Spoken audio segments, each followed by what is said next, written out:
आज की जो हमारी क्लास रहेगी बीई बीएई 181 कि भाई हम लोग प्रीवियस ईयर के क्वेश्चन पेपर को सोल्व करने जा रहे हैं। और याद रखिएगा इसमें मैं आपको कम से कम यानी मिनिमम कह सकता हूं 5 से 6 साल के यानी मोस्टली अगर मैं बताऊं कम से कम 250 से 300 क्वेश्चन बताने वाला हूं। ठीक है, और जितने मैं क्वेश्चन बताने सारे क्वेश्चन सारे इंपॉर्टेंट है और आपको एग्जाम में देखने को मिलेगा। इतना करके चले जाएंगे तो कम से कम आपका एग्जाम भाई मेरे 100% हो जाएगा। जितने मैं ये सारे प्रीवियस ईयर के क्वेश्चन करवाने मल्टीपल चॉइस वाले, साथ में इसका आंसर भी रहेगा और जितने करवाता जाऊंगी सारे करके जाइएगा। ठीक है, एग्जाम में भाई मेरे इससे बाहर आपको कुछ भी देखने को नहीं मिलेगा, मैं गारंटी के साथ कह सकता हूं। देखिएगा पहला जो हमारा क्वेश्चन पेपर रहेगा भाई मेरे ये दिसंबर 2022 का क्वेश्चन पेपर है। एग्जाम भाई मेरे आपका 50 नंबर का होगा और 50 में से भाई मेरे 18 नंबर लाना जरूरी है। 50 में से 18 नंबर लाना एग्जाम में जरूरी है यानी। ठीक है, और भाई इसमें मल्टीपल चॉइस एग्जाम होगा, ओएमआर सीट मिलेगी आपको। ओएमआर सीट में आपको भाई मेरे गोले भरने हैं, जैसे 1 2 3 4 जैसे क्वेश्चन लिखा ना उसमें 1 2 3 4 होगा, उसमें से आपको पहला सही, दूसरा सही, तीसरा चौथा सही, उसको यानी नीले पेन से ब्लैक करना पड़ेगा। ये एग्जाम आपका 2 घंटे का रहेगा, इस बात को याद रखिएगा। यानी एग्जाम जो होगा भाई मेरे वो मैं कह सकता हूं कि 2 बजे से लेकर के 4 बजे तक चलेगा। ठीक है, इसमें सिर्फ लिखना कुछ नहीं, इसमें सिर्फ गोले भरने हैं। ठीक है, ध्यान से करिएगा। तो पहला क्वेश्चन पेपर दिसंबर 2022 का रहेगा और याद रखिएगा 50 क्वेश्चन 50 नंबर के हैं। 1 नंबर का एक क्वेश्चन होता है, कोई भी माइनस मार्किंग नहीं होती है। जैसे मान लो आपने आंसर गलत कर दिया तो ऐसा कोई नहीं कि कोई सरकारी एग्जाम नहीं कि माइनस मार्किंग है तो भाई घट जाएगा, तो कोई दिक्कत, कोई भी क्वेश्चन पेपर में छोड़ करके मत आइएगा। अगर नहीं भी आता तब भी कोई ना कोई गोला तो जरूर भर दीजिएगा, लेकिन जितने मैं क्वेश्चन बता रहा हूं सारे क्वेश्चन करके जरूर जाइएगा। एग्जाम में इसी टाइप से क्वेश्चन आपको देखने को मिलेगा। ठीक है, और 1 बाय 1 करके मैं कम से कम आपको जितने क्वेश्चन कराऊं सारे करके जाने हैं। पहला हमारा क्वेश्चन क्या रहेगा भाई मेरे, निश्चयवाद की संकल्पना किसने विकसित की थी। भाई मेरे निश्चयवाद को लेकर के कई बार पूछा गया भाई निश्चयवाद की जो संकल्पना भाई ये किसने दी है। ये इसने दी है फ्रेडरिक रेटजल ने दी है। भाई मेरे याद रखिएगा निश्चयवाद की जो संकल्पना भाई ये किसने दी थी, फ्रेडरिक रेटजल ने दी थी। चैप्टर नंबर 1 में आपको मिलेगा।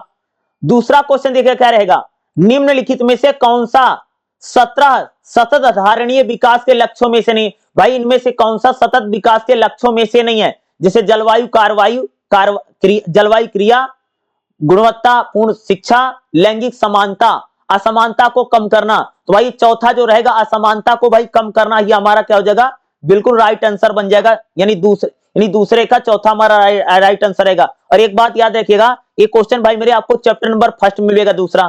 ठीक है, क्योंकि सतत विकास को लेकर के एग्जाम में क्वेश्चन 100% आएगा, हर साल आता है। अगला क्वेश्चन देखा भाई मेरे क्या रहेगा, तीसरा, निम्नलिखित में से कौन सा मानव द्वारा रूपांतरित पर्यावरण, भाई मानव जिसको रूपांतरित कर लेता भाई कौन सा पर्यावरण है। जैसे कृत्रिम झील, अभ्यारण्य, खेत और फल क्षेत्र, बांध। तो मानव द्वारा जो रूपांतरित होता है उसको वो है भाई मेरे खेत और फल क्षेत्र होता है इनमें से। और ये भी क्वेश्चन अगर बात करूं तो आपको तीसरा जो है चैप्टर नंबर 1 में मिलेगा। चौथा क्वेश्चन देखिए भाई मेरे, निम्नलिखित में से कौन सा आहार श्रृंखला में एक स्थान को बताता। क्या पूछा गया, इस पर स्टार मार्किंग कर लेना, एग्जाम में जरूर आ सकता है। निम्नलिखित में से कौन सा आहार श्रृंखला के एक स्तर और स्थान को बताता है। तो भाई मेरे पोषी स्तर बताता, याद रखिएगा इस टाइप का क्वेश्चन एग्जाम में ज्यादातर पूछे जा सकते हैं। अगला क्वेश्चन नंबर 5 देखिएगा, क्वेश्चन नंबर 5 में भाई डबल स्टार मार्किंग कर लीजिएगा, ये ऐसे क्वेश्चन भाई एग्जाम में जरूर रिपीट होते हैं। जीव मंडल में जल घटक क्या कहलाता है। भाई मेरे जीव मंडल में जो जल घटक होता है वो जल मंडल कहलाता है। ठीक है, भूमि घटक कह सकते हो कि भूमि मंडल कहलाता है, ये याद रखिएगा। जल घटक यानी जल घटक जो है जल मंडल कहलाता है। और 5वां क्वेश्चन जो है अगर बात करूं जो क्वेश्चन नंबर 5 पूछा गया है ये आपको भाई मेरे चैप्टर नंबर 2 में मिल जाएगा। और इस टाइप का क्वेश्चन एग्जाम में ज्यादातर रिपीट होंगे। 5वें क्वेश्चन पर डबल स्टार मार्किंग कर लेना। अगला क्वेश्चन देखो भाई आ गया ना, सल्फर चक्र का उदाहरण है, स्टार मार्किंग कर लेना, इस पे एग्जाम में आ सकता है। छठा कह रहा है सल्फर चक्र का उदाहरण है क्या भाई मेरे, अवसादी चक्र। याद रखिएगा एग्जाम में इस प्रकार के क्वेश्चन काफी बार पूछे गए हैं। और ये सल्फर चक्र वाला जो क्वेश्चन आपसे पूछ रहा है भाई मेरे छठा, ये आपको चैप्टर नंबर 2 में मिलेगा, बुक में जाओगे। चलिए अगला क्वेश्चन देखते हैं भाई, देखिएगा हमारा क्या रहेगा, क्वेश्चन नंबर 7 देखिएगा। क्वेश्चन नंबर 7 क्या है, द्वितीयक उपभोक्ता है। भाई द्वितीयक उपभोक्ता किसे कहते हैं, तो भाई जो मांस भक्षी होता है उसको द्वितीयक उपभोक्ता कहा जाता है। ठीक है, मांस भक्षी को हम द्वितीयक उपभोक्ता कहते हैं। और ये भाई खास से इस पर स्टार मार्किंग कर लीजिएगा, ये आपको भाई मेरे चैप्टर नंबर 2 में मिल जाएगा। अगला क्वेश्चन देखेगा, शंकुधारी वृक्षों में मृदा होती है।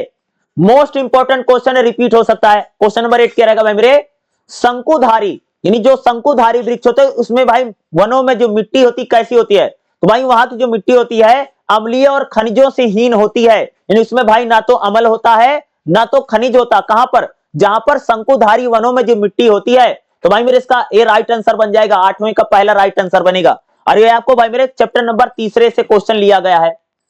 क्वेश्चन नंबर 9 देखेगा, क्वेश्चन नंबर 9 को भाई मोस्ट इंपोर्टेंट मानिएगा।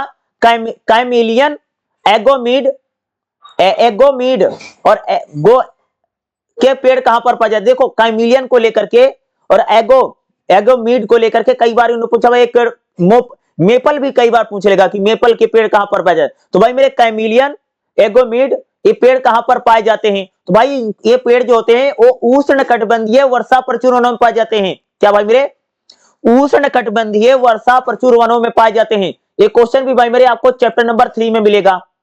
अगला क्वेश्चन देखेगा, मोस्ट इंपोर्टेंट क्वेश्चन भाई आ गया। देखो ये क्वेश्चन इसका भाई बार बार हम लोग जिक्र रहे हैं, बार बार आ रहा है। देखिए क्या है, निम्नलिखित में से कौन सा स्पीसीज यानी जाति अत्यधिक सांद्रिक मूर्त का उत्सर्जन करती है और तापमान नियमन नियंत्रण के लिए जल का उपयोग नहीं करती है, मरुस्थल में पानी बगैर जीवित रह सकती है। भाई मेरे क्या है, निशाचरी कृतांक, ये इसका राइट आंसर बनेगा। कई बार 10वां क्वेश्चन अगर आप देखो 10वें में जब भी आता है कि भाई तापमान में बिना मूत्र का उत्सर्जन किए रह सकती है, पानी पिए मरुस्थल में रह सकती है, तो भाई सभी बच्चे इसमें आंसर ऊंट लगा देते हैं, क्योंकि सब लोग जानते हैं भाई कि रेगिस्तान में ऊंट रहता, पानी नहीं पीता। भाई ऊंट आंसर जो भी लगाता है फट से गलत हो जाता है। तो इसका राइट आंसर क्या बनता है मेरे, निशाचरी कृतांक, ये राइट आंसर होगा 10वें का। 10वें का भाई मेरे दूसरा हमारा राइट आंसर बनेगा। ठीक है, ये आपको भाई चैप्टर नंबर 3 में मिल जाएगा। अगला क्वेश्चन देखा, देखो मोस्ट इंपोर्टेंट क्वेश्चन फिर आ गया, देखिएगा, असंलग्न जलीय जीव जो वायु जल अंतरा पृष्ठ पर रहते हैं वो क्या कहलाते हैं, भाई मेरे वो पटलक कहलाते हैं। क्या कहलाते हैं, पटलक। देखिएगा क्या पूछा गया है, असंलग्न जीव जो वायु जल अंतरा पृष्ठ पर रहता है वह क्या कहलाता है, तो भाई वो पटलक कहलाता है, याद रखिएगा। और ये क्वेश्चन जो पटलक वाला है भाई मेरे आपको चैप्टर नंबर 3 में मिल जाएगा। अगला क्वेश्चन देखा भाई मेरे क्या रहेगा, जलीय संसाधनों के वैश्विक वितरण के विचार पर करें तो मीठे जल अलवणता जल को कितना % है, तो देखिए भाई मेरे जलीय संसाधनों के वैश्विक वितरण पर विचार करें तो मीठे जल में अलवण जल कितना % है, तो भाई मेरे 3% से भी कम हो जाएगा। इसका राइट आंसर यही बनेगा, 3% से कम, 4% से कम, 5% से कम, 6% से कम। तो भाई 3% से कम इसका राइट आंसर बनेगा। ये आपको भाई मेरे चैप्टर नंबर 4 में मिलेगा ये क्वेश्चन। ठीक है, चलिए अगला क्वेश्चन देखते हैं। नेक्स्ट हमारा क्वेश्चन क्या रहेगा भाई मेरे, निम्नलिखित में से कौन सा अनवीकरणीय संसाधन है, जैसे वन्य जीव, जल, खनिज, वन।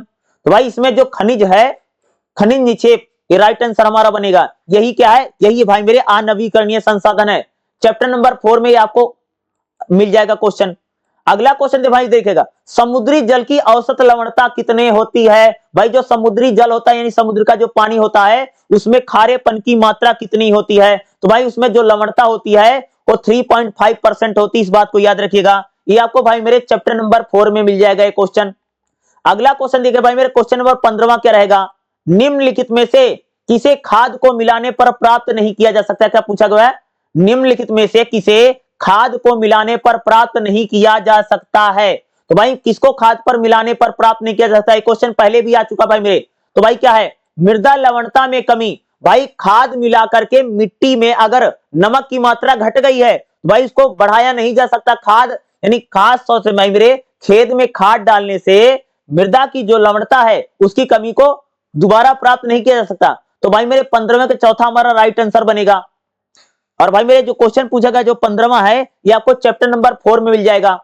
क्वेश्चन नंबर 16 देखिए क्या रहेगा, निम्नलिखित में से कौन सा वनों का सहायक परितंत्र और प्रक्रिया प्रसंस्करण कार्य में भाग नहीं लेता है, भाई इसको स्टार मार्किंग कर लेना डबल, ये पेपर में आ सकता है। इसका क्या रहेगा राइट आंसर, कार्बन सिंकिंग की भांति काम करते हैं। क्या पूछा गया भाई मेरे, निम्नलिखित में से कौन सा वनों का सहायक परितंत्र है, प्रक्रिया कार्य का भाग नहीं है, तो यह कार्बन सिंक सिंक की तरह कार्य करता है, राइट आंसर बनेगा। 16 का चौथा राइट आंसर है भाई। अगला क्वेश्चन देखिए 17वां क्या रहेगा, निम्नलिखित में से कौन सा वन अवरूपण का परिणाम है। भैया वन अवरूपण किससे होता है, तो भाई वन अवरूपण जो है वनस्पति की कमी के कारण और मृदा अपरदन में वृद्धि से होता है। भाई वनस्पतियां जहां कम हो जाती, पेड़ पौधे भाई मेरे जहां पर कम हो जाते हैं और जहां पर मृदा अपरदन यानी मिट्टी का कटाव होता है, वहीं भाई वहीं क्या होता है, वन अवरूपण होता है। इसलिए हमारा राइट आंसर बन जाएगा 17वें का भाई मेरे क्या रहेगा, पहला राइट आंसर रहेगा। और जो 17वां क्वेश्चन है भाई मेरे आपको चैप्टर नंबर 5 में मिलेगा, यूनिट नंबर 5 में मिलेगा। अगला क्वेश्चन देखिए भाई मेरे 18वां क्या रहेगा, निम्नलिखित में से कौन सा गैर लकड़ी वन उत्पाद एनटीटीएफ नहीं है। तो इसमें भाई मेरे क्या रहेगा, खाद और पत्तियां, इसका राइट आंसर रहेगा। या भी आपको चैप्टर नंबर 5 में मिलेगा। क्या पूछा था भाई मेरे, निम्नलिखित में से कौन सा गैर लकड़ी वन उत्पाद एनटीएफपी नहीं है। तो इसका भाई दूसरा राइट आंसर बनेगा और ये आपको चैप्टर नंबर 5 में मिलेगा, बुक में भी जाके चेक कर सकते हैं। अगला क्वेश्चन देखिए भाई 19वां क्या रहेगा, भारत की जैव विविधता के विषय में निम्नलिखित में से कौन सा कथन सही है। भाई जैव विविधता को लेकर के इसमें से कौन सा जो कथन है सही है, तो इसका कथन भाई चौथा सही है, जैव विविधता का रूपांतरण सिर्फ फैड पुष्प में हुआ है। और ये क्वेश्चन जो पूछा गया है फैड पुष्प वाला, अगर मैं इसकी बात करूं तो ये आपको भाई मेरे चैप्टर नंबर 6 में मिलेगा, छठे चैप्टर में आपको मिलेगा 19वां। अगला क्वेश्चन देखेगा, मोस्ट इंपोर्टेंट क्वेश्चन है, इस पर भाई डबल स्टार मार्किंग कर लो 20वें में। क्या है, एक अधिक विविधता वाला परितंत्र होगा। क्या पूछा गया, एक अधिक विविधता वाला परितंत्र क्या होगा भाई मेरे, अधिक सरल व कम अस्थायी होता है। राइट आंसर बनेगा 20वें का तीसरा। अगला क्वेश्चन देखो भाई, अगले क्वेश्चन में भाई मेरे स्टार मार्किंग डबल करिए, मोस्ट इंपोर्टेंट है। क्या पूछा गया, निम्नलिखित में से कौन सा जंतु सिर्फ ब्रह्मपुत्र घाटी में पाया जाता है। भाई ऐसा कौन सा जानवर है, जंतु है जो सिर्फ भाई मेरे ब्रह्मपुत्र घाटी में ही पाया जाता है। तो इसका राइट आंसर है भाई मेरे हाउ बारा बस्टर्ड, ये राइट आंसर है भाई मेरे। हाउ बारा बस्टर्ड जो है ये सिर्फ भैया मेरे ब्रह्मपुत्र घाटी में ही पाया जाता है। ये भी आपको चैप्टर नंबर 6 में मिलेगा और 20वां भी आपको चैप्टर नंबर 6 में ही मिलेगा। ठीक है, अगला क्वेश्चन देखिएगा, क्वेश्चन नंबर 22 क्या रहेगा, निम्नलिखित में से कौन सा जैव विविधता का हॉटस्पॉट नहीं है। भाई इसमें से जैव विविधता का हॉटस्पॉट नहीं है, पश्चिमी घाट जैव विविधता का हॉटस्पॉट है, हिमालय भी है, निकोबार द्वीप समूह है। तो भाई चौथा जो है मध्य प्रदेश और विंध्याचल के सतपुड़ा जो पर्वत हैं यह जैव विविधता का हॉटस्पॉट नहीं है, यही राइट आंसर बन जाएगा। अगला क्वेश्चन देखिएगा 23वां क्या रहेगा, प्राकृतिक गैस द्वारा भारत की कितनी ऊर्जा की आवश्यकता की पूर्ति होती है। भाई जो प्राकृतिक गैस है उसके द्वारा भारत की कितनी ऊर्जा की आपूर्ति होती है। भाई इसका राइट आंसर लगभग 7%, ये आपको बुक में मिल जाएगा भाई मेरे। अगर मैं बात करूं और आपको ये चैप्टर नंबर 7 में मिल जाएगा। क्वेश्चन नंबर जो 22वां था वह भी आपको चैप्टर नंबर 6 में मिल जाएगा। ठीक है, अगला क्वेश्चन दिखेगा, अगले क्वेश्चन भाई डबल स्टार मार्किंग कर लो 24वें में। सजल अपांक गैस में भाई मेरे मुख्यतः क्या होती है। भाई इसमें होती है मीथेन, याद रखिएगा। 24वां जो क्वेश्चन है इस प्रकार के क्वेश्चन भाई मेरे एग्जाम में पूछे जा सकते हैं। तो अपांक और सेजल गैस में कौन सी होती है, भाई मेरे इसमें मीथेन होती है, याद रखिएगा, एग्जाम में पूछा जा सकता है। और जितने मैं क्वेश्चंस बता रहा हूं ये सारे क्वेश्चन आपको एग्जाम में करके जाना ही जाना है। अगला क्वेश्चन देखिए भाई मेरे क्या रहेगा, क्वेश्चन नंबर 25 क्या रहेगा, निम्नलिखित में से कौन सा ऊर्जा का गैर पारंपरिक स्रोत नहीं है। क्या भाई मेरे, ऊर्जा का इसमें से कौन सा गैर पारंपरिक स्रोत नहीं है। तो इसका राइट आंसर होगा भाई मेरे पहला जीवाश्म ईंधन, हमारा राइट आंसर रहेगा। और भाई ये चैप्टर नंबर आपको 7 में मिल जाएगा। अगला क्वेश्चन देखेगा क्या रहेगा, निम्नलिखित में से कौन सा भारत में बड़े बांधों के निर्माण का प्रतिकूल प्रभाव नहीं है। भाई इसका चौथा राइट आंसर है आसपास के क्षेत्रों में भूजल में वृद्धि होना। 26वां जो रहेगा ये भी आपको चैप्टर नंबर 6 में मिलेगा। अगला देखेगा, देखो भाई क्वेश्चन, देखो ये क्वेश्चन बहुत बार आता। 27वां क्वेश्चन में भाई मेरे डबल स्टार मार्किंग करो। क्या है, पालन पोषण करना संरक्षण के लिए एक उपयोग तकनीक है जो सफल पाई गई है। भाई इसका राइट आंसर है हुपिंग क्रेन। जब भी पालन पोषण पूछे तो भाई इसका राइट आंसर हमेशा क्या होगा, हुपिंग क्रेन होगा, इस बात को याद रखिएगा। 27वां जो क्वेश्चन है भाई आपको चैप्टर नंबर 8 में मिल जाएगा। अगला देखिए क्वेश्चन नंबर 28 क्या रहेगा, तटीय क्षेत्रों में मैग्रोव सदाबहार वनों के रूप में काम करते हैं। तो भाई तटीय क्षेत्र में जो मैग्रोव है ये किसके कार्य करके अपरदन को किसको रोकते हैं, प्राकृतिक बांध को। भाई मेरे प्राकृतिक बांध के जरिए कह सकते हो सदाबहार मैंग्रोव क्षेत्रों में मृदा अपरदन को रोका जा सकता है। तो 28वें का भाई मेरे तीसरा राइट आंसर रहेगा। और 28वां जो क्वेश्चन है भाई मेरे आपको पेज नंबर 166 में मिल जाएगा बुक में। अगला क्वेश्चन देखिए भाई मेरे क्या रहेगा, क्वेश्चन नंबर 29वां क्या रहेगा, निम्नलिखित में से कौन सी भारत की एक आक्रामक प्रजाति नहीं है। क्या पूछा, इनमें से भाई मेरे कौन सी एक भारत की आक्रामक प्रजाति नहीं है। तो भाई जलकुंभी आक्रामक प्रजाति है, कांग्रेस घास आक्रामक प्रजाति है, ठीक है, जूली फ्रोला भी आक्रामक प्रजाति, बल्कि भाई जो नीम का पेड़ है वो आक्रामक प्रजाति नहीं होती, इसलिए हमारा राइट आंसर बन जाएगा। कभी पूछेगा आक्रामक प्रजाति कौन सी है, कभी पूछेगा कौन सी आक्रामक प्रजाति नहीं है। इस टाइप का क्वेश्चन भाई मेरे इग्नू में खूब आएगा। तो क्वेश्चन नंबर 29 जो है इस पर डबल स्टार मार्किंग करिएगा। और ये क्वेश्चन भाई मेरे आपको कह सकता हूं चैप्टर नंबर 8 में मिलेगा। अगला क्वेश्चन देखेगा 30वां क्या रहेगा, बफर जोन मंडल संरक्षित क्षेत्र महत्वपूर्ण भूमिका निभाता है, निम्नलिखित में से कौन सा बफर जोन एक महत्वपूर्ण कार्य नहीं है। तो इसका भाई मेरे तीसरा हमारा क्या रहेगा, राइट आंसर बनेगा क्या, यह मनोरंजन के लिए वनकी की मध्य अनुमति देता, वनकी की मध्य की अनुमति देता। तो इसका भाई मेरे हमारा जो रहेगा 30वें का तीसरा हमारा बिल्कुल राइट आंसर बनेगा, याद रखिएगा 30वें का तीसरा राइट आंसर रहेगा। और ये क्वेश्चन भाई मेरे इसको करके जाइएगा जो जो बता रहा हूं। चलिए अगला क्वेश्चन देखते हैं। नेक्स्ट क्वेश्चन में भाई मेरे डबल स्टार मार्किंग कर लो। 31वें में क्या है, श्वसनशील निलंबित कणकीय पदार्थ यानी आरएसपीएम का साइज का माप यानी साइज का माप कितना होता है। तो भाई 1 से 10 मिलीमीटर के बीच होता है। श्वसनशील निलंबित कणकीय पदार्थ का यानी आरएसपीएम का माप साइज कितना है। तो भाई 1 से 10 मिलीमीटर के बीच में होता है, ये हमारा राइट आंसर बनेगा। क्वेश्चन नंबर 32 देखिएगा, खाली स्थान आहार श्रृंखला में एक कड़ी दूसरे कड़ी के रूप में सांद्रित मूर्त का होने वाली वृद्धि की परिघटना क्या है। इसका आंसर का भाई जैव आवर्धन। 32वां भी भाई मेरे बहुत ही ऐसा क्वेश्चन एग्जाम में पूछा जाता है, ये आपको भाई चैप्टर नंबर 9 में मिलेगा। और 31वां जो है ये भी चैप्टर नंबर 9 में ही मिलेगा, ठीक है। अगला क्वेश्चन देखेगा क्या है भाई मेरे, निम्नलिखित में से कौन सा प्राथमिक प्रदूषक है। भाई इसमें से कौन सा प्राथमिक प्रदूषक है। भाई इसमें से कार्बन डाइऑक्साइड, इन चारों में से अगर देखेंगे तो कार्बन डाइऑक्साइड भाई मेरे प्राथमिक प्रदूषण की श्रेणी में आता है, ये आपको भाई मेरे चैप्टर नंबर 9 में मिलेगा। अगला क्वेश्चन देखेगा क्वेश्चन नंबर 34 क्या रहेगा, बीओडी का उच्च स्तर इंगित करता, क्या पूछा गया भाई मेरे, बीओडी का उच्च स्तर इंगित करता है। बीओडी का उच्च स्तर क्या बताता भाई मेरे, जल में घुली हुई ऑक्सीजन के घटते क्रम को कौन बताता भाई मेरे, बीओडी बताता है, इसका राइट आंसर बन जाएगा। और भाई मेरे जो 34वां है बीओडी को लेकर के, ये मोस्ट इंपॉर्टेंट है, पेपर में आ सकता है, इस पर स्टार मार्किंग कर लेना। और भाई मेरे चैप्टर नंबर 9 में मिलेगा 34वां।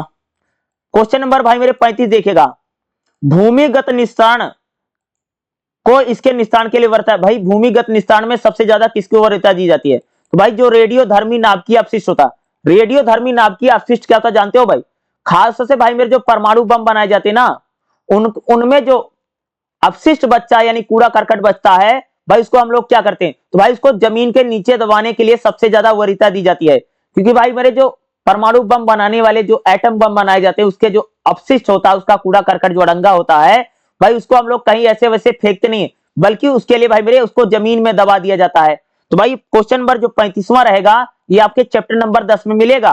क्या पूछा गया था, भूमिगत निस्तारण के लिए वरीयता दी जाती है। तो इसका दूसरा भाई मेरे क्या है, रेडियोधर्मी नाभिकीय अपशिष्ट, ठीक है, राइट आंसर रहेगा।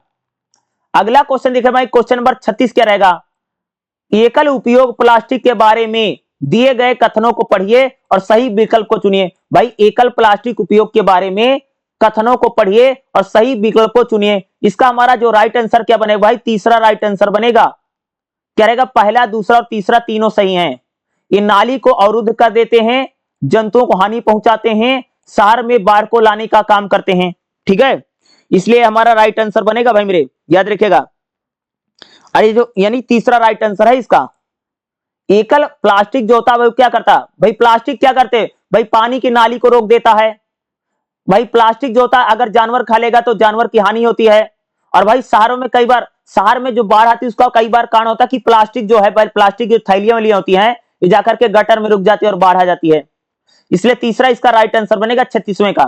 भाई अगला क्वेश्चन देखा क्वेश्चन नंबर 37 क्या रहेगा, जलाशय में सुपोषण किसके द्वारा किया जाता है। मोस्ट इंपॉर्टेंट है, एग्जाम में आ सकता है, देखिएगा जलाशय में जो सुपोषण है भाई ये फास्टोस और नाइट्रोट के जरिए किया जाता है। देखो जो 37वां पूछा गया है इसको भाई मेरे स्टार मार्किंग कर लेना, क्योंकि मुझे लगता है इस टाइप के क्वेश्चन पेपर में रिपीट हो सकते हैं। अगला देखो भाई क्वेश्चन नंबर 38 क्या रहेगा, देखो फिर दोबारा आएगा। क्लोरोफ्लोरो क्या पूछेगा, क्लोरोफ्लोरोकार्बन CFC निम्नलिखित में से कौन सा कथन सही नहीं है, सत्य नहीं। तो ये क्या कौन सा सत्य नहीं, इनका उपयोग डिटर्जेंट और गंधहीन में किया जाता है। भाई एक क्या रहेगा 38वें का हमारा दूसरा राइट आंसर बनेगा। ठीक है, और इसको करें। और एक जो क्वेश्चन है भाई मेरे ये आपको चैप्टर नंबर 11 में मिलेगा, चैप्टर नंबर 11 में मिलेगा। अगला क्वेश्चन देखो भैया गया, ओजोन की सांद्रता मापने के लिए किसका उपयोग किया जाता है। ठीक है, ओजोन की जो सांद्रता होती है भाई उसको किससे मापते हैं, उसको भाई डोबस इसमें मापते हैं, डोसोबोन में। देखो ओजोन परत की सांद्रता को लेकर के लोग कई बार पूछते हैं, और ओजोन परत की जो सांद्रता होती है वो ध्वनि के तारतों को मापती है और दाब को मापती, याद रखिएगा, क्योंकि इस प्रकार से भी कभी कभी क्वेश्चन पूछ लेता है। ठीक है, ओजोन की सांद्रता या ओजोन को लेकर के एग्जाम में ज्यादातर एग्जाम में क्वेश्चन पूछे गए हैं। तो भाई 39वें का क्या रहेगा, तीसरा राइट आंसर बनेगा। और जो ये आपका 39वां क्वेश्चन है ये भाई मेरे आपको चैप्टर नंबर 11 मिल जाएगा। अगला क्वेश्चन नंबर 40 क्या रहेगा, वायुमंडलीय गैसों द्वारा अवशोषित किए जाने वाले सौर विकिरण का लगभग परसेंट कितना होता है। भाई जो वायुमंडल गैसें होती जो अवशोषित करती हैं इसका सौर विकिरण का परसेंट कितना होता है, तो भाई मेरे इसका 20% होता है। और ये आपको भाई मेरे चैप्टर नंबर 11 मिल जाएगा, स्टार मार्किंग कर लेना, एग्जाम में आ सकता है।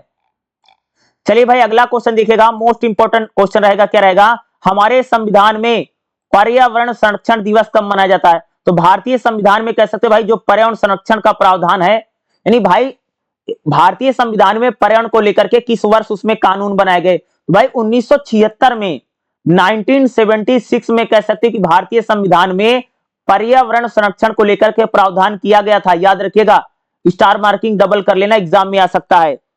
ठीक है, और भाई क्वेश्चन जो रहेगा चैप्टर नंबर 12 में आपको मिलेगा।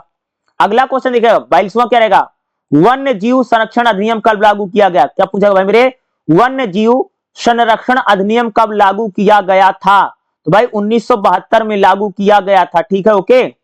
अगला क्वेश्चन और भाई मेरे ये चैप्टर नंबर 12 में मिलेगा 42वां। क्वेश्चन नंबर 43 देखेगा, निम्नलिखित में से कौन सा उद्योग केंद्रीय प्रदूषण नियंत्रण बोर्ड द्वारा चिन्हित 17 प्रदूषणकारी उद्योगों की श्रेणी में नहीं आता है, तो भाई इसका तीसरा हमारा राइट आंसर बनेगा खाद्य प्रसंस्करण। और भाई ये जो आपको रहेगा चैप्टर नंबर 12 में मिलेगा। अगला क्वेश्चन देखिएगा, डबल स्टार मार्किंग कर लो भाई मेरे, 2100 तक विश्व की जनसंख्या हो जाने की संभावना है। भाई जब साल 2100 आ जाएगा तब तक भाई दुनिया में कितनी जनसंख्या हो जाएगी, कहा गया भाई 11.2 अरब, 11.2 अरब कह सकते 2100 तक आने में। अभी तो कह सकते कई साल बचा है, कम से कम अगर मैं बताऊं भाई मिनिमम 74 साल बचा हुआ अभी 2100 आने में, तब तक दुनिया की जनसंख्या कितनी हो जाए मेरे, 11.2 अरब हो जाएगी, ये कहा जा रहा है। एक जो 44वां क्वेश्चन है भाई मेरे ये आपको पेज यानी कह सकते हो कि एक चैप्टर नंबर 13 में मिलेगा, 13। क्वेश्चन नंबर 45 देखिएगा, निम्नलिखित का मिलान करना है, सुमेल करना, जिसे पर्यावरणीय प्रभाव और श्रेणी है। जिसे भाई तनाव क्या होता है, तो तनाव एक प्रकार का भाई मेरे होता मनोवैज्ञानिक, जो एक प्रकार से दिमागी रूप से आपको परेशान करता, तनाव यानी स्ट्रेस होता ना। भाई शोर क्या होता है, जिसको हम शोर बोलते हैं, शोर भाई एक प्रकार से भौतिक या शारीरिक होता है। ठीक है, अबिस क्या होता है, क्या बोला गया भाई मेरे, अबिस क्या होता है, तो ये रासायनिक होता है। और एलर्जन क्या होता है, एलर्जन एक प्रकार का जैविक होता है। इस प्रकार से भाई मेरे इसका दूसरा जो रहेगा हमारा बिल्कुल राइट आंसर, नहीं 45वें का दूसरा राइट आंसर बनेगा। और ये आपको भाई मेरे 45वां जो क्वेश्चन है चैप्टर नंबर 13 में आपको मिल जाएगा, जो ये मिलान करने के लिए इन्होंने बोला है। चलिए अगला क्वेश्चन देखते हैं, नेक्स्ट क्वेश्चन में आएगा। नेक्स्ट क्वेश्चन भाई जो आया इस पर डबल स्टार मार्किंग पहले से कर लो। क्वेश्चन नंबर 46 में क्या है, भारत में निम्नलिखित में से कौन सा भूकंपी क्षेत्र नहीं आता है। भाई कच्छ का गुजरात भूकंपी क्षेत्र है, उत्तराखंड के चमोली पिथौरा भूकंपी क्षेत्र है, असम भी भूकंपी क्षेत्र है। लेकिन भाई मेरे मध्य प्रदेश और उत्तर प्रदेश बुंदेलखंड का भूकंपी क्षेत्र ज्यादा उतना नहीं है, ये आपको चैप्टर नंबर 13 में मिलेगा। अगला क्वेश्चन में भाई मेरे मोस्ट इंपोर्टेंट क्वेश्चन है, चंडी प्रसाद भट्ट किससे जुड़े हुए थे। तो भाई चंडी प्रसाद भट्ट जो है वो चिपको आंदोलन से जुड़े हुए लोग थे, और ये आपको भाई मेरे चैप्टर नंबर 13 में मिल जाएगा। अगला क्वेश्चन देखिएगा, यह शिक्षण मत कि सभी जीव भले ही वह जीव हैं या ना हो, कुछ मूल्य महत्व फिर भी अधिकार होते हैं। इसको भाई किसने बोला था? जैव केंद्रितावाद ने बोला था। और ये क्वेश्चन भाई मेरे आपको चैप्टर नंबर 14 में मिल जाएगा। ठीक है, क्वेश्चन नंबर देखिएगा 49 यानी क्वेश्चन नंबर 49 क्या रहेगा? गैर अंग्रेजी भाषी समुदाय में संप्रेषण के लिए सिर्फ अंग्रेजी को सामग्री का उपयोग किया जाता है। भाई मेरे क्वेश्चन जब इग्नू में ये क्वेश्चन आया था ना, बहुत ज्यादा डाउटफुल क्वेश्चन था। इसका आंसर निकालना उस टाइम बहुत मुश्किल हो रहा था। इसका आंसर था भाई मेरे कार्य विधि का समान था, लेकिन इन्होंने भाई मेरे ऑप्शन में नहीं दे रखा था। तो इसका आंसर की अगर मैं बात करूं तो इसका आप लगा सकते हो एक प्रकार से तीसरा लगा लेना अगर इस टाइप का क्वेश्चन आता है। ठीक है, तीसरा इसका राइट आंसर बनेगा, याद रखिएगा। क्वेश्चन नंबर भाई 50 देखिएगा क्या रहेगा? निम्नलिखित में से कौन सा इनविस का केंद्र नहीं? भाई इसमें से कौन सा इनविस का, और मैंने बोला था कि इनविस वाला ऐसा टॉपिक है भाई मेरे हर साल आएगा, इसमें से कौन सा केंद्र नहीं? तो भाई इसका चौथा जो है Madras institute of development strategy यानी चेन्नई, यही नहीं, यही हमारा राइट आंसर बनेगा। तो भाई मेरे अगर बात करूं तो मैंने आपको लगभग 50 क्वेश्चन करा दिए हैं। अब मैं आपको 50 क्वेश्चन और करवाने जा रहा हूं। इस प्रकार से आपको मैं कम से कम 3 या 4 साल के मैं जरूर करवा दूंगा। और इसको अगर आप लोग देखोगे भाई एग्जाम बहुत अच्छा जाएगा। जितने मैं क्वेश्चन करवा रहा हूं ये क्वेश्चन करिएगा तो आपको समझ में आएगा कि भाई मेरे क्या क्या एग्जाम में पूछे जाते हैं। ठीक है भाई, हो गए। चलिए अगला क्वेश्चन पेपर बताता हूं। 50 क्वेश्चन हम लोग और करते, इसी प्रकार से 3-4 साल के करेंगे।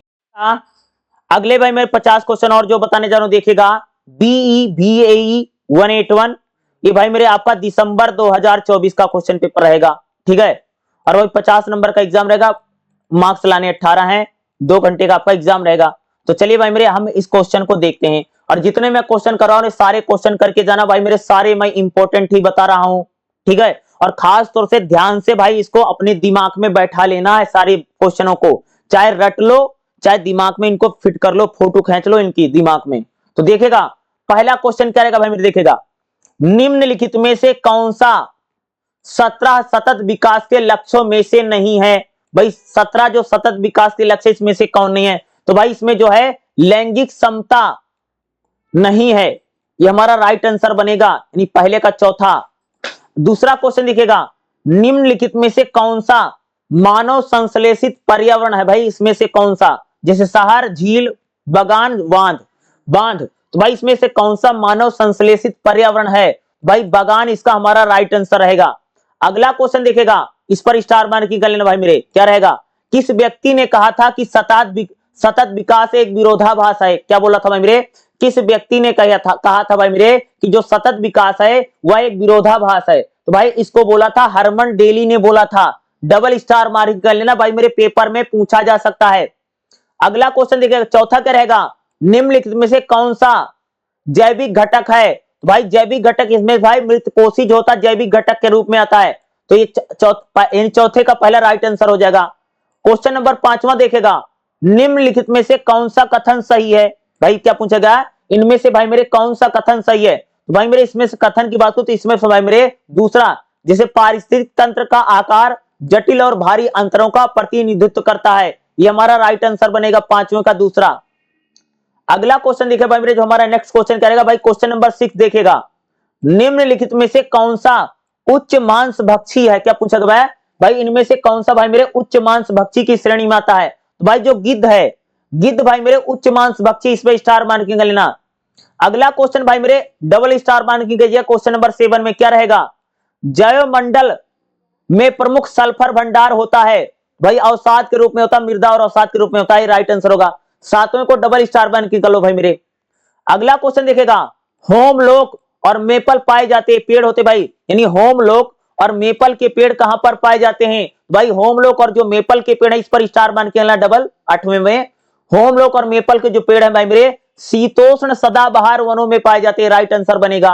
और ये क्वेश्चन भाई मेरे पेपर में रिपीट हो सकता है, याद रखिएगा। अगला क्वेश्चन देखिएगा, क्वेश्चन नंबर 9 क्या रहेगा?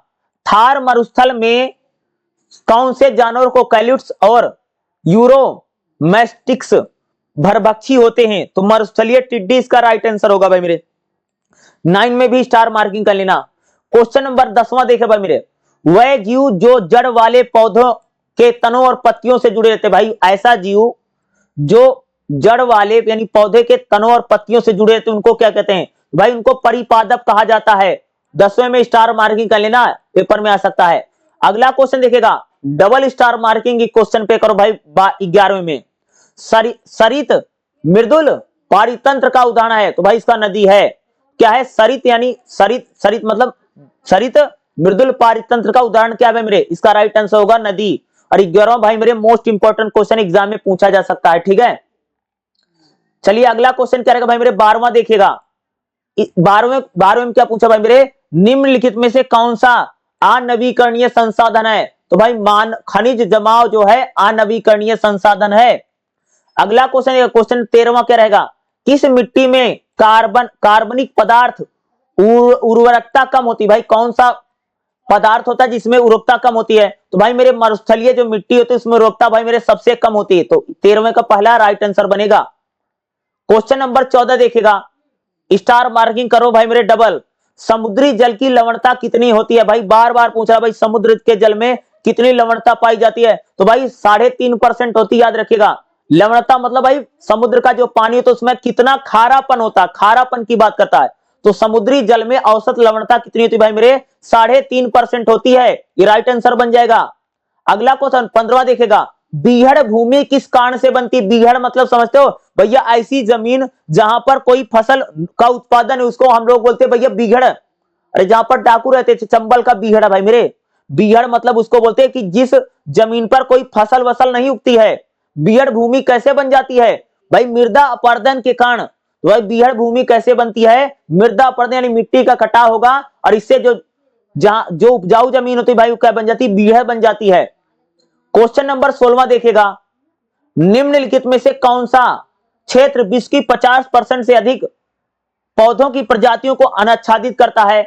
इसका राइट आंसर भाई उष्णकटिबंधीय वर्षावन। और भाई क्वेश्चन नंबर 16वां है, डबल स्टार मार्किंग करिएगा।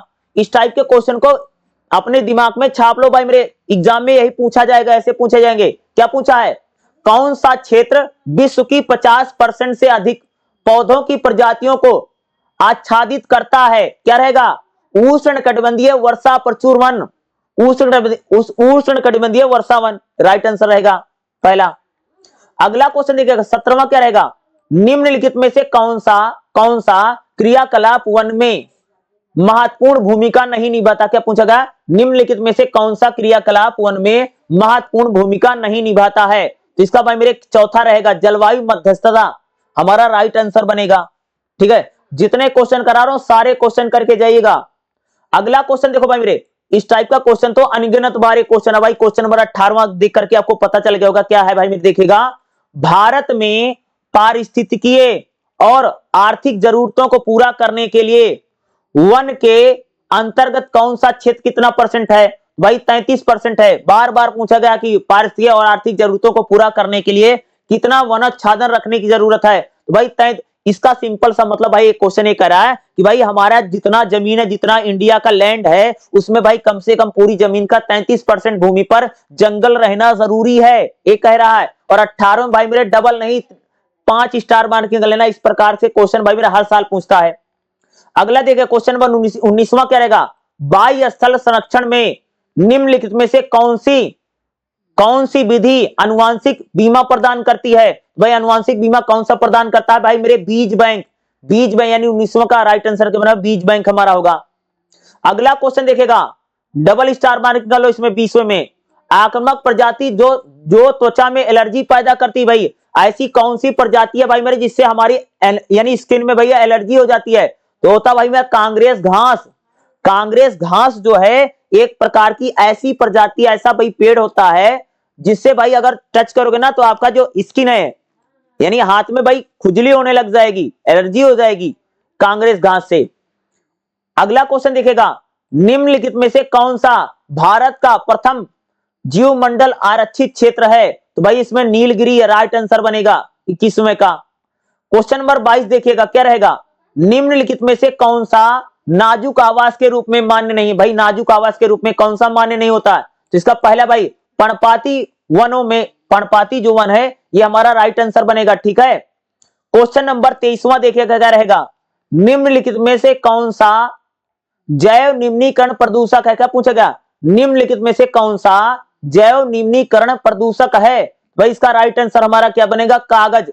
कागज क्या होता है भाई मेरे, एक प्रकार का जैव निम्नीकरण प्रदूषक की कैटेगरी में आता है। ये ध्यान से याद रखिएगा, इस पर स्टार मार्किंग कर लो, पेपर में पूछे जा सकते हैं। 23वां राइट आंसर, 23वां का भाई स्टार मार्किंग कर लो। अगला क्वेश्चन देखिए भाई, क्वेश्चन नंबर 24 क्या रहेगा, निम्नलिखित में से कौन सा मुख्य रूप से घरेलू प्रदूषक है, घरेलू पूछा गया है। तो भाई इसका दूसरा, जैसे इन्होंने राइट आंसर बोला था तो इसको लगा लीजिएगा। और इस टाइप देखो, इस टाइप के भी क्वेश्चन भाई मेरे कभी कभी ये रिपीट कर देते हैं, इसलिए याद रखना भाई मेरे सारा जरूरी है। अगला क्वेश्चन 25वां देखेगा, स्टार मार्किंग कर लो इसमें, निम्नलिखित में से कौन सा प्रकाश रासायनिक एक्सीडेंट है। तो ओजोन होती भाई मेरे, क्या पूछेगा 25वें में क्या है, निम्नलिखित में से कौन सा प्रकाश रासायनिक एक्सीडेंट है। तो ओजोन इसका भाई हमारा राइट आंसर बनेगा। अगला क्वेश्चन देखेगा, इंपॉर्टेंट क्वेश्चन भाई मेरे, क्वेश्चन नंबर 26 क्या रहेगा, कीचड़ गैस में मुख्य रूप से शामिल होती है। यानी भाई जो कीचड़ गैस होती है उसमें कौन सी गैस शामिल होती है, तो भाई मेरे उसमें मीथेन शामिल होती है। कौन सी गैस होती है भाई, मीथेन। अगर आप देखोगे कि जो कीचड़ वाली गैस होती है, तो अगर हम उसमें बात करेंगे तो आपका जो मीथेन है उसमें बताया जाता है भाई मीथेन मिला होता है। ठीक है, अगला क्वेश्चन 27वां में भाई मेरे स्टार मार्किंग करो इसमें फट पहले से पहले। हॉटस्पॉट खाली स्थान क्षेत्र है। तो भैया हॉटस्पॉट जो होता है उस स्थानिकता के क्षेत्र होते हैं। तो इसका 27वें का दूसरा राइट आंसर रहेगा। और भाई 27वां जो क्वेश्चन है, इस टाइप के क्वेश्चन एग्जाम में हर साल आते पूछे जाते हैं, तो इंपॉर्टेंट है। क्वेश्चन नंबर 28वां देखेगा, एक बहु जैव विविधता वाले देश भारत के बारे में कौन सा कथन सही नहीं है। इसमें तो लगाओ सबसे पहले स्टार मार्किंग, इसको तो भाई मेरे बिल्कुल रट के जाना है। क्या पूछेगा भाई मेरे, एक बहु जैविक विविधता वाले देश में भारत के बारे में कौन सा कथन सही नहीं है। तो भाई भारत में जो है, भारत 12 जैव भौगोलिक क्षेत्र जो बात करता है यही नहीं है, बाकी सारे भारत में है। भारत दुनिया में 34 हॉटस्पॉट है, भारत में 4 हैं। वनस्पति 33% है, केंद्र 12 है। तो भाई मेरे यही तीसरा हमारा राइट आंसर बनेगा।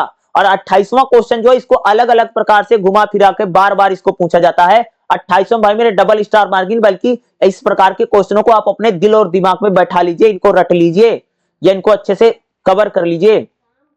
अगला क्वेश्चन देखिए, क्वेश्चन नंबर 29 क्या रहेगा भाई मेरे, निम्नलिखित में से कौन सा जैव विविधता का गैर उपयोग मूल्य है। भाई जैव विविधता का भाई मेरे कौन सा गैर उपयोग मूल्य होता है। भाई वसीयत मूल्य जो होता है भाई मेरे, कह सकते हो जैव विविधता का गैर उपयोग मूल्य की श्रेणी में आता है, हमारा राइट आंसर बनेगा। क्वेश्चन नंबर 30वां देखेगा, निम्नलिखित में से किसकी भारत में आनुवांशिक विविधता अधिक होती है। भाई इनमें से कौन से की सबसे ज्यादा आनुवांशिक विविधता सबसे ज्यादा किसकी होती है। भाई जो आम होता है, आम जो होता है उसमें सबसे, यानी बहुत ज्यादा आम की बहुत ज्यादा वैरायटी होती है भाई। जैसे आम कई प्रकार होता है भाई मेरे, लंगड़ा आम होता है, चौसा आम होता है, तोतापुरी होता है, अलग अलग प्रकार के आते हैं, दशहरी, पंडादी आम। आम की भाई मेरे सबसे ज्यादा प्रजातियां आती हैं दुनिया में। यानी सबसे ज्यादा आनुवांशिक विविधता भाई किसमें पाई जाती है, आम में पाई जाती है, याद रखिएगा।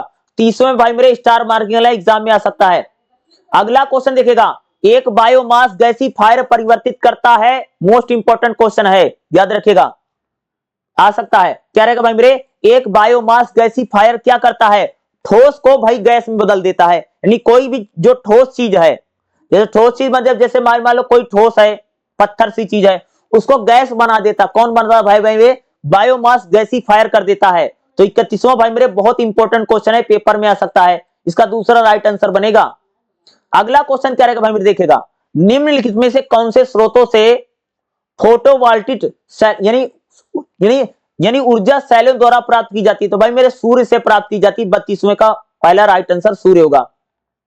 क्वेश्चन नंबर 33 में जो भाई देखो, एक क्वेश्चन मैंने पहले भी आपको बताया था, क्या है भाई मेरे, निम्नलिखित में से कौन सा क्षेत्र भारत में अधिकतम तेल का उत्पादन करता है। देखो आ गया ना, इसी टाइप के क्वेश्चन भाई गुनूम तो भाई मेरे खूब रिपीट होते क्वेश्चन। देखिए क्या है, निम्नलिखित में से कौन सा क्षेत्र भारत में अधिकतम तेल का उत्पादन करता है। भाई भारत में सबसे ज्यादा जो तेल का उत्पादन होता है वो बॉम्बे हाई करता है, बल्कि ऊपरी असम में भी तेल निकलता है, कैम्बे खाड़ी में, कृष्णा गोदावरी बेसन में भी निकलता है। जो कृष्णा गोदावरी बेसन है वहां से भी तेल निकलता है।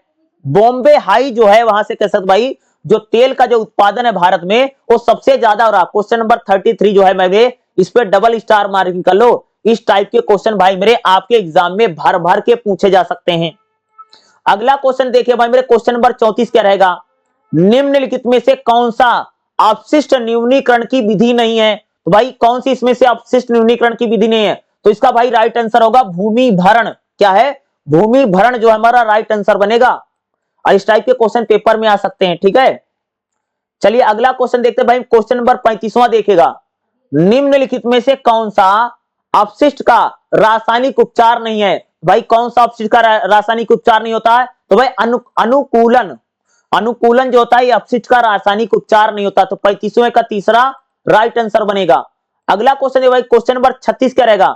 निम्नलिखित में से कौन सी विधि परमाणु खतरे के निपटान के लिए उपयोगी? क्या पूछेगा भाई मेरे? निम्नलिखित में से कौन सी विधि परमाणु कचरे के निपटान के लिए उपयोगी है? तो भाई इसका राइट आंसर हमारा रहेगा भूमिगत निपटान जो होगा वो हमारा राइट आंसर बनेगा। ये बिल्कुल राइट आंसर रहेगा। क्वेश्चन नंबर भाई मेरे 37 देखिएगा।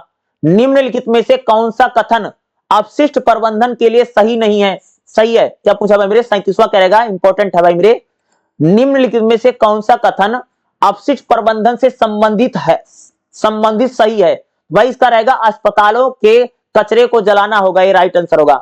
क्वेश्चन नंबर भाई मेरे 38 जो रहेगा इस पर स्टार मार्किंग कर लो, पेपर में आएगा, आ सकता है। क्या पूछा भाई मेरे? निम्नलिखित में से कौन सा जलवायु परिवर्तन से संबंधित है? भाई जलवायु परिवर्तन से भाई मेरे कौन से रिलेटेड भाई मेरे इसमें सम्मेलन है? तो भाई मेरे जो क्योटो प्रोटोकॉल है, क्या बोला जाता है इसको? इसको कहा जाता है भाई क्योटो प्रोटोकॉल। क्योटो जापान की राजधानी भाई क्योटो है। तो क्योटो प्रोटोकॉल जो है कह सकते हो भाई मेरे ये जलवायु परिवर्तन से रिलेटेड है। क्वेश्चन नंबर 39 देखिएगा, मोस्ट इंपॉर्टेंट है भाई मेरे, पेपर में आएगा। इस पर डबल स्टार मार्किंग करो और इसको अपने दिमाग में फिट कर लो, याद रखिएगा। ओजोन परत निम्नलिखित में से कौन से वायु सीमा में पाई जाती है? तो भाई 15 से 50 किलोमीटर के बीच में कह सकते भाई जो ओजोन परत लेयर है वो समताप मंडल में पाई जाती है। याद रखिएगा, इस प्रकार के क्वेश्चन खूब आएंगे। क्वेश्चन नंबर 40 भाई मेरे देखिए, इसको भी अपने दिल और दिमाग में बैठा लो भाई मेरे, पेपर में आ सकता है। 40वां, निम्नलिखित में से कौन सा मनुष्यों में त्वचा के कैंसर और मोतियाबिंद का कारण होता है? भाई पराबैंगनी विकिरण भाई मेरे ऐसी चीज होती है जिसके कारण कह सकते भाई मनुष्यों में चर्म रोग या मोतियाबिंद हो सकता है भाई मेरे।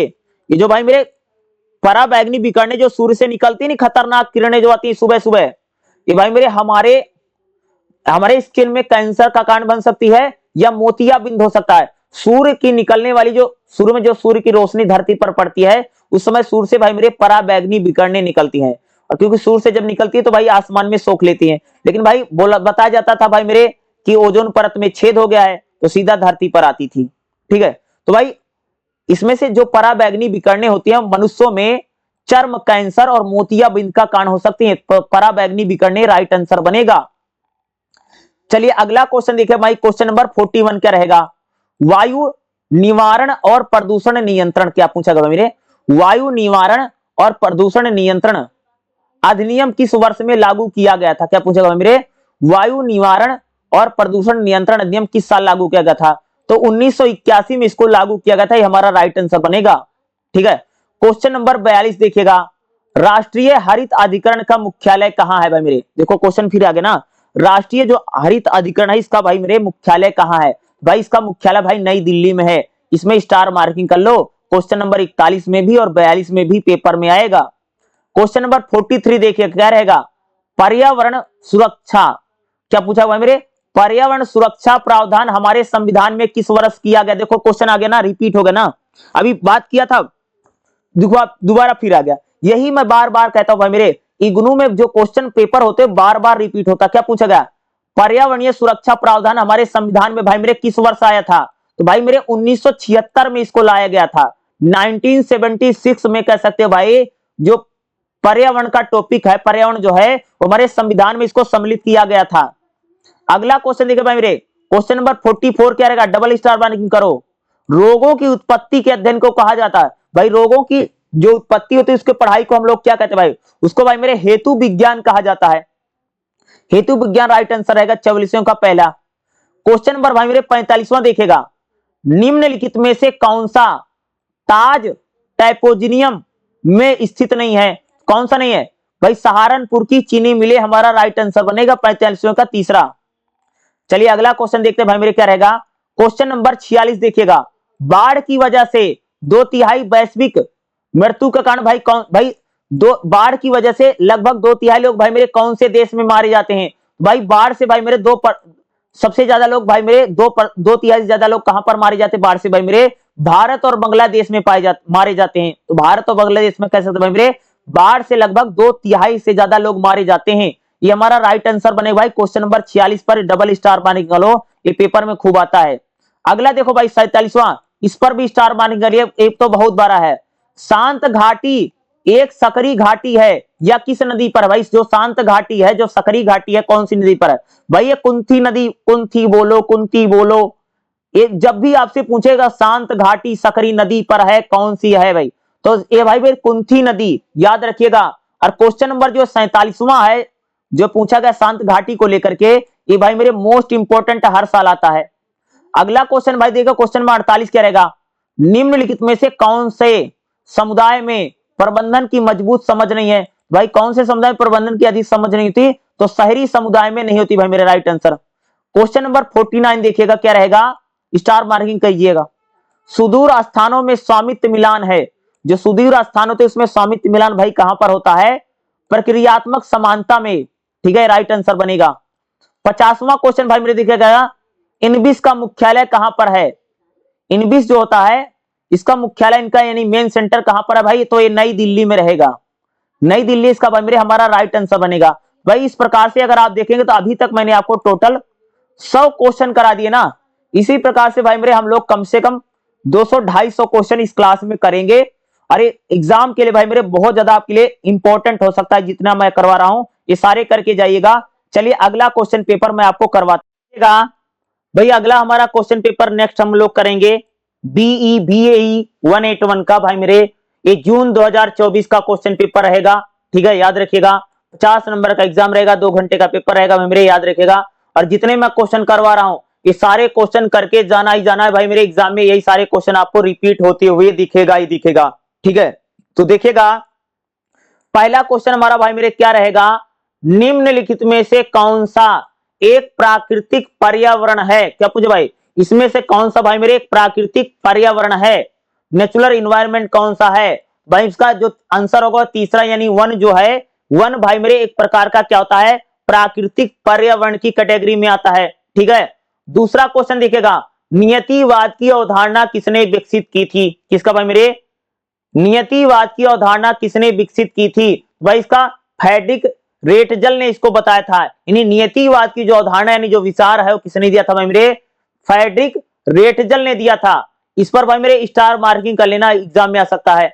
तीसरा क्वेश्चन देखिएगा, निम्नलिखित में से कौन सा 17 सतत विकास के लक्ष्यों में से नहीं है। भाई सतत विकास के लक्ष्यों में से इसमें से कौन सा नहीं है, तो भाई मेरे दूसरा क्या रहेगा, गुणवत्ता स्वास्थ्य देखभाल भाई मेरे सतत विकास के लक्ष्यों में से नहीं था, दूसरा राइट आंसर होगा। भाई मेरे क्वेश्चन नंबर 4 में स्टार मार्किंग करने में एग्जाम में आ सकता है। देखिएगा जीवन का अस्तित्व औसत समुद्र तल से मीटर पर नहीं पाया जाता। भाई 9000 मीटर से ज्यादा समुद्र तल से ज्यादा भाई मेरे कह सकते हो कि जीवन नहीं पाया जा सकता। क्या और भाई चौथा राइट आंसर, चौथे का 9000 राइट आंसर है। और भाई ये जो चौथा क्वेश्चन है एग्जाम में आ सकता है, क्या पूछेगा भाई, जीवन का अस्तित्व औसत समुद्र तल से खाली स्थान मीटर पर नहीं है। तो भाई 9000 मीटर से ज्यादा कह सकते हैं समुद्र तल से ज्यादा जीवन नहीं पाया जाता है। क्वेश्चन नंबर 5 देखा क्या रहेगा, निम्नलिखित में से कौन सा एक जलीय वातावरण में पोषी स्तर 5 पर रखा गया है। तो भाई सार्क जो है कह सकते हैं पोषी स्तर 5 पर आती, सार्क जो मछली होती है, पांचवें जो रहेगा। और पांचवा इंपॉर्टेंट क्वेश्चन भाई एग्जाम में आ सकता है। क्वेश्चन नंबर 6 देखिएगा, इस पर डबल स्टार मार्किंग करो, बल्कि 3-4 स्टार मार्किंग कर लो। क्या है, जीव मंडल में सल्फर का मुख्य भंडार है। भैया मृदा और तलछट इसका राइट आंसर हो जाएगा। भाई मेरे जीव मंडल में सल्फर का मुख्य भंडार, इसको लेकर के तो अनगिनत बार ये लोग पूछ रहे हैं, समझ रहे हो। तो बार बार एक क्वेश्चन आ रहा है छठा, इसको भाई मेरे अपने दिमाग में इसकी फोटो खींच लो, याद रहना चाहिए, बोलना मत, घुमा फिरा के पूछ सकता है। अगला क्वेश्चन देखिए भाई, क्वेश्चन नंबर 7 क्या रहेगा, पारिस्थितिकीय अनुक्रम में मध्यवर्ती चरण समुदाय को कहा जाता है। तो मध्यवर्ती चरण समुदाय को भाई मेरे कर्मक कहा जाता, राइट आंसर होगा 7वां। 8वां क्वेश्चन देखिएगा, चींटी खोर विशाल उड़न गिलहरी और सथौन पाए जाते हैं, कहां पर पाए जाते हैं भाई मेरे, ये भाई मेरे उष्ण कटिबंधीय वर्षा वनों में पाए जाते हैं। ये हमारा राइट आंसर होगा। ठीक है, क्वेश्चन नंबर 9 देखिएगा, एक ज्वारार्धन मुख एक संक्रमणकालीन क्षेत्र है जो प्रतिनिधित्व करता है, किसका प्रतिनिधित्व करता है? तो भाई ये बड़े आधार पर विकसित अधिक उत्पादकता का प्रतिनिधित्व करता है, राइट आंसर बनेगा। क्वेश्चन नंबर 10वां देखिए भाई क्या रहेगा, अप्रैल और जून के महीने में कौन सा बायोम अत्यधिक गर्मी और तेज हवा से अधिक शुष्क होने का अनुभव करता? भाई क्या पूछा गया है, अप्रैल से जून के महीने में, या देखिएगा पूछे अप्रैल से और जून का महीना जो होता है इसमें कौन सा बायोम अत्यधिक गर्मी और तेज हवा का अधिक शुष्क का अनुभव करता है? तो भाई मरुस्थल बायोम इसका राइट आंसर होगा। 10वें में स्टार मार्किंग कर लेना, ये क्वेश्चन एग्जाम में पूछा जा सकता है। ठीक है, अगला हमारा क्वेश्चन का भाई क्वेश्चन नंबर 11वां क्या रहेगा, निम्नलिखित में से कौन सा जलीय जीव जल के तल पर रहने के लिए बाध्य रहता है? भाई कौन सा जीव? तो नितलक जो होता भाई मेरे वो जल की तल में रहने के लिए बाध्य होता नितलक। और भाई 11वें में स्टार मार्किंग कर लेना, ये क्वेश्चन भाई मेरे एग्जाम में पूछा जा सकता है, इसको करके जाना ही जाना है। क्वेश्चन नंबर 12वां देखिए भाई मेरे क्या रहेगा, निम्नलिखित में से कौन सा अनवीकरणीय संसाधन है? क्या पूछा भाई मेरे कि कौन सा अनवीकरणीय संसाधन है? इस टाइप का क्वेश्चन पेपर में बहुत आएगा। वन जो होते भाई मेरे एक प्रकार का अनवीकरणीय संसाधन, सॉरी नवीकरणीय, क्या है भाई मेरे नवीकरणीय संसाधन कौन सा है? भाई कोयला भी नहीं है, पेट्रोल भी नहीं है, गैस भी नहीं है। तो भाई वन जो होता है नवीकरणीय, इसको दोबारा भाई मेरे नवीकरणीय किया जा सकता है, दोबारा रिसाइकल किया जा सकता है। तो क्वेश्चन नंबर भाई मेरे 13वां देखिए क्या रहेगा, 13वें भाई मेरे स्टार मार्किंग कर लो डबल, वह प्रक्रिया जिसके द्वारा ठोस जल सीधे वाष्प में परिवर्तित हो जाता है उसको भाई मेरे हम लोग कहते हैं भाई मेरे ऊर्ध्वापतन, राइट आंसर रहेगा। क्या पूछा हुआ मेरे, वह प्रक्रिया जिसके द्वारा ठोस जल सीधे वाष्प अवस्था में परिवर्तित हो जाता है उसको भाई मेरे बोलते हैं ऊर्ध्वापतन। क्वेश्चन नंबर 14वां देखिएगा, निम्नलिखित में से कौन सी भारत में पारंपरिक जल प्रबंधन की प्रणाली नहीं है? तो भाई भारत में कौन सी पारंपरिक जल प्रबंधन की प्रणाली नहीं है? इसका भाई मेरे रहेगा छत्र, ये इसका राइट आंसर बनेगा। और याद रखिएगा 14वां जो इंपॉर्टेंट क्वेश्चन है, कई बार एग्जाम में आपसे पूछा जा सकता है कौन सी नहीं है। क्वेश्चन नंबर 15वां देखिए क्या रहेगा, निम्नलिखित में से कौन सा मृदा अपरदन को नियंत्रित करने की उपाय विधि है? भाई किस कारण से मृदा अपरदन को नियंत्रित नहीं किया जा सकता है? तो तीसरा रहेगा ढलान के साथ बड़े पेड़ों को हटाना, ये नहीं हो सकता है, राइट आंसर। ठीक है, क्वेश्चन नंबर 16वां देखिएगा, निम्नलिखित में से क्या वनों का पारिस्थितिक महत्व है? भाई यही है, मिट्टी के कटाव की जांच करना, राइट आंसर हमारा बनेगा 16वें का तीसरा, याद रखिएगा। जितने क्वेश्चन करा रहा हूं भाई सारे करके जाना, एक भी छोड़ना नहीं है। अगला देखेगा मोस्ट इंपोर्टेंट क्वेश्चन क्या भाई मेरे, क्राउन फायर किसमें होती है? तो भाई क्राउन फायर जो होती किसमें होती है? घने जंगलों में भाई मेरे क्राउन फायर होती है, राइट आंसर होगा। क्वेश्चन नंबर 18वां देखिए क्या रहेगा भाई मेरे, निम्नलिखित में से कौन सा आदिवासी और अन्य निवासियों को सक्षम बनाता है? तो भाई आदिवासी और वन निवासियों को सक्षम कौन बनाता है? तो भाई वन अधिकार अधिनियम 2006 जो है ये आदिवासियों को और वन निवासियों को सक्षम बनाता है। स्टार मार्किंग कर लेना 18वें में। क्वेश्चन नंबर 19 क्या रहेगा, हॉटस्पॉट किन क्षेत्रों में होती है? तो भाई जो हॉटस्पॉट होती है ये भाई मेरे उच्च आस्थानिकता वाले क्षेत्रों में होती है। 19वां राइट आंसर, यानी 19वां इंपॉर्टेंट है, पेपर में आ सकता है। क्वेश्चन नंबर 20 देखिए भाई मेरे क्या रहेगा, निम्नलिखित में से किसकी भारत में अधिकतम आनुवांशिक विविधता पाई जाती? पहले भी आया था भाई, आनुवांशिक विविधता सबसे ज्यादा किसमें पाई जाती है? तो भाई मेरे जो आम होता है, आम में कह सकते भाई मेरे सबसे ज्यादा आनुवांशिक विविधता जो होती है वो मिलती है। क्या भाई मेरे आम जो है कह सकते हो उसमें सबसे ज्यादा या हाईएस्ट हम कह सकते हैं आनुवांशिक विविधता पाई जाती भाई आम है। 20वें का दूसरा। क्वेश्चन नंबर 21 देखिएगा, निम्नलिखित में से कौन सा जैव विविधता का मूल्य उपयोग नहीं है? भाई जैव विविधता का मूल्य उपयोग कौन सा नहीं है? तो भाई मेरे सौंदर्य मूल्य जो होता है वो जैव विविधता का मूल्य उपयोग नहीं है, ये इंपॉर्टेंट रहेगा। क्वेश्चन नंबर 22वां देखे भाई मेरे क्या रहेगा, भारत में जैव विविधता के बारे में निम्नलिखित में से कौन सा कथन सही नहीं है? भाई इसमें से कौन सा सही नहीं है? यानी भारत के 12 जैव भौगोलिक क्षेत्र हैं, यही सही नहीं, बाकी सारे सही हैं, याद रखिएगा। और भाई मेरे जो 22वां क्वेश्चन है, इस टाइप का क्वेश्चन भाई मेरे हर साल एवरी ईयर इग्नू में पूछा जा रहा है, समझ रहे हो। 22वां एक ऐसा क्वेश्चन है, इस टॉपिक को मैं जरूर बताऊंगा, इसको अच्छे से जरूर रह जाएगा कि बहुत सारे टॉपिक क्वेश्चन ऐसे भाई हर साल ये लोग पूछ रहे हैं। वही मैं आपको इस प्रीवियस ईयर के क्वेश्चन में समझाना चाह रहा हूं कि भाई जो जो क्वेश्चन कराओ इनको करके जाइए। भाई मेरे सारे बहुत रिपीट हो रहे हैं एग्जाम में। चलिए अगला क्वेश्चन देखते भाई मेरे। क्वेश्चन नंबर 23वां देखिए क्या रहेगा। निम्नलिखित में से कौन सा ऊर्जा का गैर पारंपरिक स्रोत है। भाई मेरे ऊर्जा का गैर पारंपरिक स्रोत होता है भाई मेरे पवन ऊर्जा। ये हमारा राइट आंसर बनेगा 23वें का। क्वेश्चन नंबर 24 देखेगा। ऊर्जा के गैर पारंपरिक स्रोतों का उपयोग है क्या भाई मेरे। ऊर्जा के गैर पारंपरिक स्रोतों का उपयोग क्या है। तो भाई दोनों सस्ता और प्रदूषण मुक्त होते भाई मेरे ऊर्जा का जो गैर पारंपरिक स्रोत है, राइट आंसर बनेगा। क्वेश्चन नंबर 25वां देखेगा। ईंधन सेल के लिए सबसे उपयुक्त होता भाई मेरे, इसमें स्टार मार्किंग करो। ईंधन सेल के लिए भाई मेरे सबसे ज्यादा यूजफुल क्या होता। हाइड्रोजन। हाइड्रोजन जो होता भाई मेरे ईंधन सेल के लिए मैं सबसे ज्यादा यूजफुल चीज मानी जाती है, हाइड्रोजन को माना जाता है। और 25वें में भाई मेरे डबल स्टार मार्किंग करो, पेपर में आ सकता है। अगले क्वेश्चन में भाई मेरे इसको भाई अपने दिमाग में बैठा लो। ये 26वां वाला क्वेश्चन क्या है मेरे, ये अब इसकी फोटो खींच लो माइंड में। क्या है क्वेश्चन भाई मेरे देखिएगा। अपांक गैस में मुख्य रूप से पाया जाता है। अपांक में कौन सा क्या पाया जाता है भाई मेरे, मीथेन पाई जाती है। जहां पर भैया मीथेन दिखे वहीं पर मीथेन पर टिक मार देना, समझ गए, वही राइट आंसर बनेगा। अपांक गैस में मुख्य रूप से पाया जाता है तो भाई इसमें मीथेन पाया जाता है। और 26वां तो ये बहुत इंपॉर्टेंट है, जिस बता रहा हूं रिपीट हो सकता भाई मेरे। अगला क्वेश्चन देखो भाई, क्वेश्चन नंबर 27वां। 27 क्या रहेगा, स्टार मार्किंग कीजिएगा। कृत्रिम गर्भाधान उपयोग किया जाता। भाई जो कृत्रिम गर्भाधान है किसके लिए उपयोग किया जाता है, भाई हाथियों के लिए यूज किया जाता है।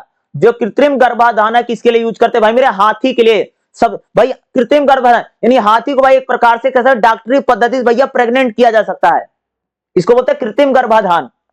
कृत्रिम गर्भाधान भैया किसमें, हाथी, यानी कहने में हाथी अतनी अगर एक प्रकार से उनको बिना डॉक्टरी पद्धति से प्रेग्नेंट कर सकते हो, वही भाई मेरे कृत्रिम गर्भाधान। 27वां भाई मेरे 27वां का दूसरा राइट आंसर रहेगा। अगला क्वेश्चन देखेगा, देखो फिर आ गया है। एक संरक्षण तकनीक के रूप में बढ़ावा देने में सफल पाया गया है। भैया क्या है, हुपिंग क्रेन। फिर आ गया, देखो बार बार क्वेश्चन भाई मेरे वही लौट लौट के आ रहे हैं, समझ गए। तो भाई 28वें को भी आप मोस्ट इंपोर्टेंट क्वेश्चन की श्रेणी में रखिएगा, स्टार मार्किंग डबल कीजिएगा। तो जितने क्वेश्चन बता रहा हूं भाई मेरे कंफर्म कर सकता हूं इसी में से ज्यादातर क्वेश्चन आपको एग्जाम में देखने को मिलेगा ही मिलेगा, ठीक है। पेपर आपका इसी में से पास हो जाएगा। क्वेश्चन नंबर भाई मेरे 29 देखिएगा। तटीय क्षेत्रों में मैग्रो निम्न रूप से कार्य करके मृदा अपरदन के विरुद्ध काम करता है। तो भाई मेरे क्या, ये प्राकृतिक प्राचीर हो जाएगा, ये हमारा राइट आंसर बनेगा। 29 में स्टार मार्किंग कर लेना। भाई मेरे 30वां क्वेश्चन देखिएगा। UNESCO द्वारा रचित MEB प्रोग्राम, MEB का मतलब क्या है, मैन एंड बायोस्फीयर इसको अंग्रेजी में बोलते हैं और हिंदी में बोलते हैं भाई मनुष्य और जीव मंडल। क्या मेरे इसका क्या हो जाएगा, मनुष्य और जीव मंडल हमारा राइट आंसर बनेगा। और इसका अंग्रेजी में क्या होगा, मैन एंड बायोस्फीयर। ये लिखा ना, मैन एंड बायोस्फीयर, ये राइट आंसर बन जाएगा। कभी भाई मेरे इस चीज को अंग्रेजी में लिख देता है और कभी इसको भाई मेरे शुद्ध हिंदी में लिख देते लोग। तो याद रखेगा क्वेश्चन नंबर 30वां जो है MEB का मतलब क्या होता है भाई मेरे, मनुष्य और जीव मंडल। और कई बार इसको लिख देगा मैन एंड बायोस्फीयर होता है। और 30वें का भाई 30वां जो है मोस्ट इंपोर्टेंट क्वेश्चन एग्जाम में आ सकता है। क्वेश्चन नंबर भाई मेरे 31 देखिएगा। निम्नलिखित में से कौन सा रसायन भोपाल गैस त्रासदी, अरे भैया भोपाल गैस त्रासदी जब होती उस समय कौन सी गैस फैली थी, भैया उस समय कह सकते भाई मेरे मिथाइल आइसोसाइनाइट। भोपाल गैस त्रासदी में जिस गैस ने भैया सबसे ज्यादा लोगों की जाने ली, भोपाल में काफी लोग आज भी भाई कह सकते लूले लंगड़े पैदा हो रहे भाई मेरे, भोपाल में अपाहिज पैदा हो रहे हैं कह सकते हो, क्योंकि 1984 में जिस प्रकार से भोपाल गैस त्रासदी होती है, तो भाई उस समय कौन सी गैस फैली थी, उसका गैस का नाम है भाई, नाम है मिथाइल आइसोसाइनाइट नाम है उस गैस का, ठीक है। 31वां का पहला राइट आंसर होगा। 31वां का मोस्ट इंपोर्टेंट है, पेपर में आ सकता है। क्वेश्चन नंबर भाई मेरे 32 देखेगा। निम्नलिखित में से कौन सा कार्बनिक पदार्थों को विघटित करने के लिए बैक्टीरिया द्वारा उपयोग की जाने वाली ऑक्सीजन का माप करता है। भाई इसका काउंट करता भाई मेरे BOD करता है। BOD हमारा राइट आंसर रहेगा। क्वेश्चन नंबर भाई मेरे 33 देखेगा। निम्नलिखित में से कौन सा एक जैव निम्नीकरण प्रदूषक है। भाई कागज जो कह सकते हैं एक जैव निम्नीकरण प्रदूषक के रूप में आता है, मोस्ट इंपोर्टेंट है, स्टार मार्किंग का लेना। भाई मेरे क्वेश्चन नंबर 34वां देखेगा। एक क्वेश्चन भाई मेरे आपको एग्जाम में देखने को मिल सकता है। क्या पूछा गया भाई मेरे, भारत में ध्वनि प्रदूषण की सीमा कितनी है। अरे ऑनलाइन में देखोगे अलग आंसर आएगा, इग्नू के बुक में भाई 45 दे रखा है। भारत में ध्वनि प्रदूषण की सीमा कितनी है? तो भाई इसका राइट आंसर है 45 dBA। ये हमारा राइट आंसर बनेगा 34वें का भाई मेरे तीसरा राइट आंसर बनेगा, याद रखिएगा, ठीक है। अगला क्वेश्चन देखिएगा, नेक्स्ट करेगा क्वेश्चन नंबर भाई मेरे 35 देखेगा, निम्नलिखित में से कौन सा अपशिष्ट का भौतिक उपचार है? भाई अपशिष्ट का जो भौतिक उपचार होता है भाई लैगूगन जो होता है, ये हमारा राइट आंसर बनेगा। स्टार मार्किंग लगा लेना, एग्जाम में आ सकता है। क्वेश्चन नंबर भाई मेरे 36वां देखेगा, निम्नलिखित में से कौन सा अपशिष्ट न्यूनीकरण का सबसे अच्छा तरीका? भाई अपशिष्ट न्यूनीकरण का सबसे बढ़िया तरीका क्या होता है? भैया भस्मीकरण, यानी उसको जला देना। कोई भी कूड़ा करकट अड़ंगा है भाई मेरे, जो एक प्रकार से डस्ट होता है, जो भी हमारे घरों में जो कूड़ा इकट्ठा हो रहा है भाई मेरे, या पूरे देश में जो हो रहा है, उसके लिए भाई सबसे अच्छा तरीका क्या निपटान का? भाई उसका होता है भस्मीकरण, यानी उनको जला दीजिए।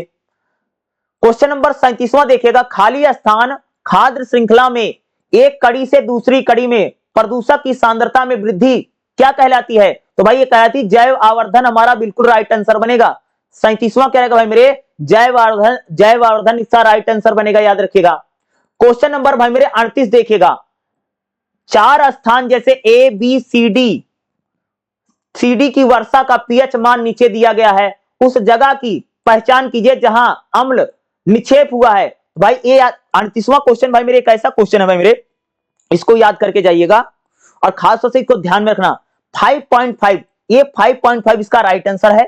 जहां पर भी आपको एग्जाम में आ जाए चार स्थान ए बी सी डी लिखे और पीएच मान पूछे, वहां पर भाई मेरे आंसर हमेशा ए 5.5 रहेगा, याद रखिएगा। और क्वेश्चन नंबर 38 एक ऐसा क्वेश्चन है मुझे लगता है जो एग्जाम में रिपीट हो सकता है, पूछा जा सकता है, इसलिए इस प्रकार के क्वेश्चनों को आपको खास तौर से ध्यान में रखना है, पेपर में आ सकते हैं। अगला क्वेश्चन भाई मेरे क्वेश्चन नंबर 39 क्या रहेगा, किस दिन को ओजोन परत के संरक्षण के लिए अंतरराष्ट्रीय दिवस, भाई ओजोन परत का अंतरराष्ट्रीय संरक्षण दिवस कब मनाया जाता है? भाई इसका राइट आंसर भाई 16 सितंबर को भाई मेरे कह सकते हो ओजोन परत का मनाया जाता है भाई मेरे। क्वेश्चन नंबर 39 में का रहेगा। अगला क्वेश्चन भाई मेरे देगा क्वेश्चन नंबर 40 का रहेगा, निम्नलिखित में से कौन सा कथन सीएफसी के लिए सत्य नहीं है? क्या रहेगा? ये ऊपरी वायुमंडल में यूवी विकिरणों को अप्रभावित करते, राइट आंसर रहेगा। भाई अगला क्वेश्चन फिर देखो, ये देखो ये बार बार आ रहा है, 41वां देखिएगा, डबल स्टार मार्किंग करो और इसमें खास तौर से ध्यान रखिएगा, हमारे संविधान में पर्यावरण संरक्षण प्रावधान किस वर्ष किया गया है? क्या पूछा भाई मेरे? हमारे संविधान में पर्यावरण का भाई जो नियम कानून है कब किस वर्ष लागू हुआ था? भाई 1976 इसका राइट आंसर है, 1976। और भाई क्वेश्चन नंबर जो 41 है ऐसा क्वेश्चन है, बार बार ये क्वेश्चन आ रहा है और इसको भी भाई मेरे दिमाग में बैठा लीजिएगा। अगला क्वेश्चन देखिए भाई मेरे क्या रहेगा, एनबीए के तहत स्थापित किए जाते हैं जैव विविधता अधिनियम स्थापित किए जाते हैं, याद रखिएगा। एनबीए के तहत भाई मेरे क्या स्थापित किए जाते हैं? जैव विविधता अधिनियम। इंपॉर्टेंट क्वेश्चन है, पेपर में आ सकता है। अगला क्वेश्चन भाई मेरे हमारा रहेगा क्वेश्चन नंबर 43 और क्वेश्चन नंबर 43 को याद रखिएगा, क्या भाई मेरे देखिएगा, निम्नलिखित में से कौन सा लुप्त पाए प्रजातियों की संरक्षण परियोजना का हिस्सा नहीं है? तो भाई इसका राइट आंसर भाई ऊंट रहेगा। अगला देखिए क्वेश्चन नंबर 44 यानी 44वां, रोगों की उत्पत्ति के अध्ययन को क्या कहा जाता है? भाई मेरे रोगों की उत्पत्ति के अध्ययन को हम लोग क्या कहते हैं भाई मेरे? एटोलॉजी कहा जाता है। 44वां का पहला राइट आंसर बनेगा भाई मेरे। अगला क्वेश्चन देखिए भाई मेरे क्या रहेगा, निम्नलिखित में से कौन सा आनुवांशिक रोग है? क्या पूछा भाई मेरे? 45वें में स्टार मार्किंग कर लेना, निम्नलिखित में से कौन सा आनुवांशिक रोग है? तो मैंगोलिज्म जो होता है मेरे एक प्रकार का क्या आनुवांशिक रोग की श्रेणी में आता है, और आनुवांशिक रोग कौन सा है कौन सा नहीं है, इस प्रकार के क्वेश्चन आपको एग्जाम में देखने को मिल सकते हैं, ठीक है। चलिए अगला क्वेश्चन देखते हैं, देखिएगा मेरे क्वेश्चन नंबर 46 देखिएगा, निम्नलिखित में से कौन सी भूवैज्ञानिक आपदा है? भैया जो भूस्खलन होता है वो एक प्रकार की भूवैज्ञानिक आपदा है। क्वेश्चन नंबर 47 में डबल स्टार मार्किंग करो, चंडी प्रसाद भट्ट किसके साथ जुड़े हैं? भाई जो चंडी प्रसाद भट्ट है भाई मेरे, ये चिपको आंदोलन से जुड़े हुए इनको माना जाता है, राइट आंसर होगा। क्वेश्चन नंबर भाई मेरे 48वां देखिएगा, कौन सी विचारधारा मानती है कि प्रकृति मां है और उसे वश में नहीं किया जा सकता है? भाई मेरे कौन सी विचारधारा नहीं, कौन से लोग मानते हैं भाई जो प्रकृति यानी जो नेचर होता है वह हमारी मां है और उसे वश में नहीं किया जा सकता है? तो भाई मेरे भारतीय विचार, भाई भारत के लोग ऐसा मानते हैं ना, भाई हम ही तो लोग ऐसे हैं जो प्रकृति को मां मानते हैं और भाई उसे वश में नहीं किया जा सकता है, तो ये भारतीय विचार है भाई। तो ये राइट आंसर पहला इसका बनेगा भारतीय विचार। भाई इंडिया के लोग वही तो मानते हैं कि जो प्रकृति यानी जो नेचर हमारी माँ है, जिसे तो हम बोलते हैं मातृभूमि, यानी माँ को भाई भूमि यानी भूमि को माँ बोला गया है, तो मातृभूमि। तो भाई ऐसी कौन सी विचारधारा है, कौन सी आइडियोलॉजी है जो भाई प्रकृति को माँ मानती है और कहता है उसे वश में नहीं किया जा सकता? भाई भारतीय विचार राइट आंसर बनेगा। क्वेश्चन नंबर भाई मेरे 49 देखिए क्या रहेगा, पर्यावरण निर्णय जो कुछ जातीय समूहों को प्रभावित करता है वह निरूपित क्या करता है? भाई सामाजिक असमानता को करता है। क्वेश्चन नंबर 49 में स्टार मान की कर लेना। अगला क्वेश्चन भाई मेरे 50वां देखिएगा, इनविस केंद्र किसके द्वारा स्थापित किए जाते हैं? इनविस केंद्र जो होते हैं भाई मेरे किसके द्वारा स्थापित किए जाते हैं? ये भाई मेरे पर्यावरण, वन और जलवायु परिवर्तन मंत्रालय के द्वारा भाई मेरे इसको स्थापित किया जाता है। 50वें का तीसरा राइट आंसर बनेगा। अभी तक भाई मेरे अब मैंने आपको कितने क्वेश्चन बता दिए हैं? 150 क्वेश्चन बता दिए हैं। तो इसी प्रकार से भाई मैं जितने क्वेश्चन बताते जा रहा हूं ये सारे क्वेश्चनों को करके जाइएगा। एग्जाम में आपको भाई मेरे क्वेश्चन रिपीट होता हुआ दिखेगा ही दिखेगा। जितना मैं बता रहा हूं यही सारे करके जाइएगा, एग्जाम आपका अच्छा जाएगा। ठीक है, चलिए अगला क्वेश्चन पेपर बताता हूं और अगले फिर 50 क्वेश्चन। अगला हमारा क्वेश्चन क्या पेपर क्या भाई रहेगा?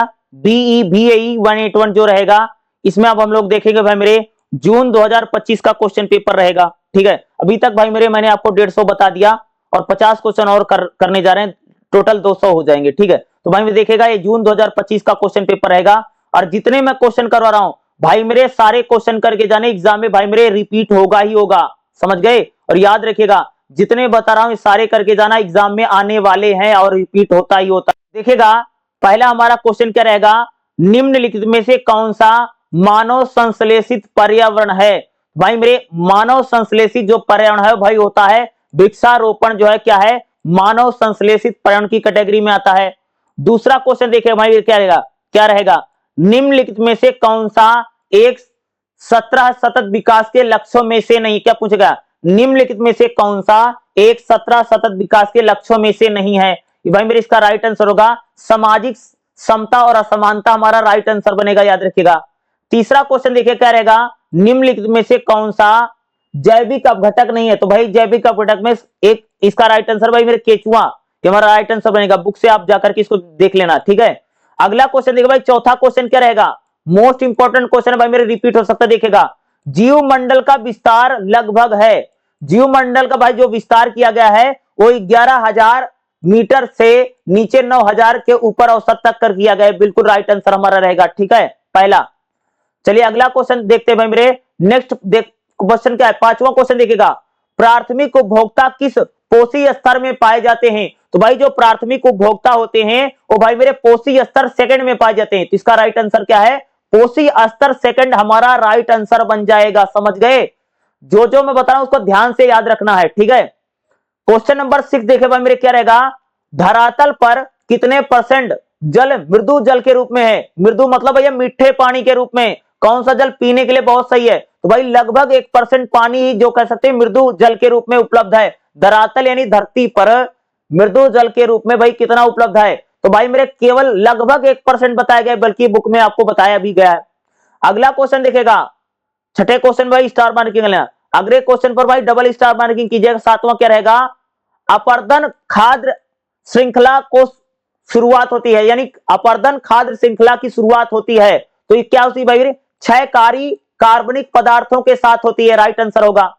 आठवां क्वेश्चन भाई देखिएगा, स्टार मार्किंग कर लेना। आठवां क्या रहेगा, मेपल बीच और बैतूल पाए जाते हैं। भाई एक पेड़ कहां पर पाए जाते हैं? मेपल बीच और बैतूल पाए जाते हैं भाई मेरे, पाए जाते शीतोष्ण पर्णपाती वनों में पाए जाते हैं, राइट आंसर होगा 8वें का। और 8वें में स्टार मान के कर लेना। क्वेश्चन नंबर 9 देखिएगा क्या रहेगा, असंबद्ध जीव जो वायु जल अंतरा पृष्ठ पर रहते भाई वह क्या कहलाते हैं? वो भाई मेरे कहलाते हैं पटलक। क्या कहलाते हैं? उनको हम लोग भाई पटलक बोलते हैं। 9वां इंपॉर्टेंट क्वेश्चन है, एग्जाम में रिपीट हो सकता है। ठीक है, चलिए अगला क्वेश्चन देख रहे हैं भाई, क्वेश्चन नंबर 10वां देखिएगा, निम्नलिखित में से कौन सा सीरो परितंत्र का भाग नहीं है? भाई सीरो परितंत्र का भाग नहीं, क्या नदी हमारा राइट आंसर होगा। 10वां इंपॉर्टेंट है, पेपर में आ सकता है। क्वेश्चन नंबर 11वां देखिएगा, निम्नलिखित में से कौन सी प्रक्रिया ठोस जल से सीधे वाष्प में परिवर्तित होती है? भाई कौन सा प्रक्रिया होता है जो सीधे ठोस से यानी जल वाष्प के रूप में परिवर्तित हो जाती है, उसको क्या कहते हैं? भाई मेरे उसको बोलते हैं ऊर्ध्वापतन कहा जाता है। 11वां most important question, star marking कर लेना। क्वेश्चन नंबर भाई मेरे 12 देखेगा, कुल एक पारंपरिक सिंचाई पद्धति और किस राज्य में अपनाई गई है? तो भाई कुल एक पारंपरिक पद्धति उस खेत सिंचने के लिए, और भाई मेरे हिमाचल में इसका यूज किया जाता है, राइट आंसर होगा। क्वेश्चन नंबर 13वां देखेगा, निम्नलिखित में से कौन सी मिट्टी रबर को सहायता प्रदान करती है? तो भाई रबर यानी जो रबर होती है इसको सहायता कौन प्रदान करती है भाई मेरे? तो उसको लाल मिट्टी सबसे ज्यादा, यानी लाल मिट्टी में जो रबर होती है उसका ज्यादा उत्पादन होता है। अगला देखेगा क्वेश्चन नंबर 14 क्या रहेगा, निम्नलिखित में से कौन सा अत्यधिक सिंचाई का परिणाम नहीं है? तो भाई इसका हमारा पहला जो होगा राइट आंसर बन जाएगा मिट्टी में जल भराव। 14वें का भाई मेरे पहला राइट आंसर रहेगा, याद रखिएगा। चलिए अगला क्वेश्चन पेपर देखिए भाई क्या रहेगा, 15वां देखेगा, निम्नलिखित में से कौन सा वनों का आर्थिक महत्व है? क्या पूछा भाई मेरे, निम्नलिखित में से कौन सा वनों का आर्थिक महत्व है? भाई इसका राइट आंसर है भाई मेरे जैव विविधता का बचाव हमारा राइट आंसर बनेगा। ठीक है, और इसको करके जाइएगा जितने बता रहा हूं। क्वेश्चन नंबर 16वां देखेगा, निम्नलिखित में से कौन सा वनोन्मूलन का कारण नहीं? क्या भाई वनोन्मूलन का कारण कौन सा नहीं होता है? 16 में भाई मेरे स्टार मार्किंग कर लेना। इसका आंसर होगा भाई मेरे पेड़ों की चयनात्मक कटाई जो है वनोन्मूलन का कारण नहीं है।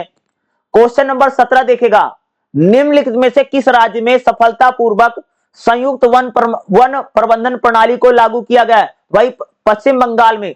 पश्चिम बंगाल में भाई मेरे कह सकते हैं सबसे पहले वन प्रबंधन जो प्रणाली थी उसको लागू किया गया था।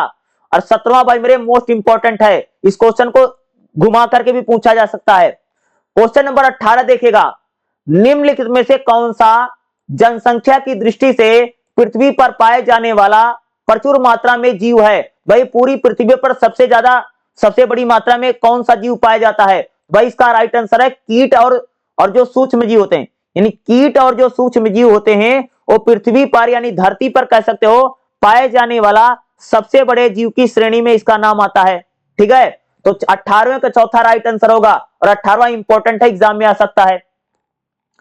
अगला क्वेश्चन भाई मेरे देखिएगा क्या रहेगा, ट्रांस हिमालय निम्नलिखित में से किस भौगोलिक क्षेत्र में पाया जाता है? तो भाई जो ट्रांस हिमालय कहां पर पाया जाता है? भाई लद्दाख में पाया जाता है। ठीक है, राइट आंसर होगा। अगला भाई मेरे 20वां क्वेश्चन देखेगा, निम्नलिखित में से कौन सा जैव भौगोलिक क्षेत्र भारत में अधिकतम पाया जाता है? क्या भाई मेरे क्या पूछा है, निम्नलिखित में से कौन सा जैव भौगोलिक क्षेत्र भारत में अधिकतम पाया जाता है? तो इसका राइट आंसर भाई मेरे दक्कन का प्रायद्वीप भाई मेरे सबसे अधिक पाया जाता है, राइट आंसर रहेगा। क्वेश्चन नंबर 21वां देखेगा, निम्नलिखित में से कौन सा जैव विविधता का अप्रत्यक्ष मूल्य है? भाई जैव विविधता का अगर मैं अप्रत्यक्ष मूल्य की बात करें तो इसका राइट आंसर भाई सौंदर्य संबंधी मूल्य। इस पर स्टार मार्किंग कर लेना, पेपर में आ सकता है। अगला क्वेश्चन भाई क्वेश्चन नंबर 22 क्या रहेगा, निम्नलिखित में से कौन सा पारंपरिक ऊर्जा का स्रोत है? भाई ऊर्जा का पारंपरिक स्रोत कौन सा है? भाई ऊर्जा का जो पारंपरिक स्रोत होता है ये जैव पदार्थ ऊर्जा होती है, यानी जैव पदार्थ जो ऊर्जा होती है उसको भाई मेरे हम लोग ऊर्जा के पारंपरिक स्रोतों के रूप में इसकी बात की जाती है। 22वां को स्टार मार्किंग लगाना, एग्जाम में आ सकता है। अगला क्वेश्चन भाई मेरे देखो रिपीट हो गया ना, भारत में प्रथम तरंगीय ऊर्जा परियोजना कहां पर लगी थी? भाई ये केरल में लगी है, तिरुवनंतपुरम में लगी है, और विझीनम में इसको लगाया गया है। 23वां भाई मेरे मोस्ट इंपॉर्टेंट क्वेश्चन है, अलग अलग प्रकार से इसको पूछा जाता है। ठीक है, तो 23वां को मोस्ट इंपॉर्टेंट की श्रेणी में रखिएगा, पेपर में आ सकता है। चलिए अगला क्वेश्चन देखते हैं भाई मेरे क्वेश्चन नंबर 24वां देखेगा, भारत में अत्यधिक वाणिज्यिक ऊर्जा प्राप्त होती है? भाई सबसे ज्यादा वाणिज्यिक ऊर्जा कहां से प्राप्त होती है? भाई कोयले से। कोयला जो था भाई सबसे ज्यादा ऊर्जा का स्रोत है भारत में। अरे कोयले से भाई मेरे सबसे ज्यादा बिजली बनाई जा रही है इंडिया में ना, तो सबको पता है भाई मेरे ना, तो कोयला इसका राइट आंसर हो जाएगा।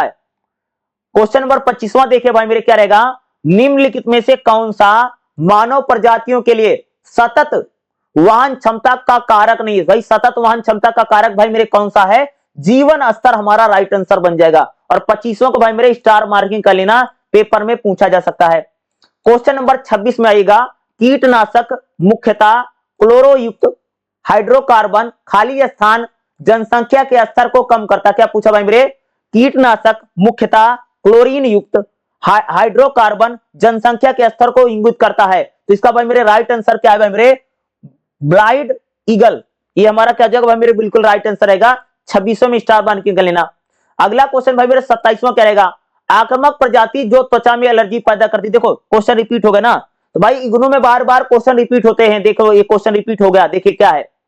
आक्रामक प्रजाति जो त्वचा में एलर्जी पैदा करती है, भाई इसका राइट आंसर भाई कांग्रेस घास जो है वो त्वचा में यानी स्किन में भाई एलर्जी कर देगी। यानी अगर आप उसको छू दोगे हाथ से तो हाथ में भैया मेरे खुजली होने लग जाएगा, एलर्जी सी हो जाएगी आपको। 27वां का भाई मेरे तीसरा राइट आंसर है। 27वां इंपॉर्टेंट है, पेपर में आ सकता है।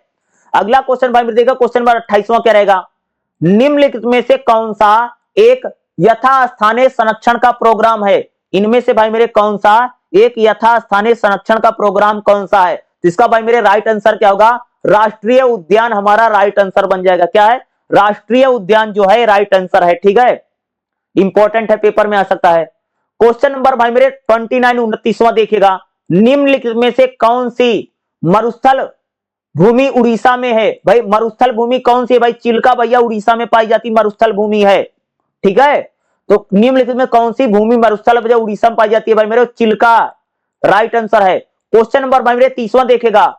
निम्नलिखित में से कौन सा प्रदूषक गैर बिंदु स्रोत है। गैर बिंदु प्रदूषक कौन सा, गैर बिंदु स्रोत प्रदूषक जब भी आए तो भाई इसमें लगाना कृषि भूमि कटाव राइट आंसर रहेगा।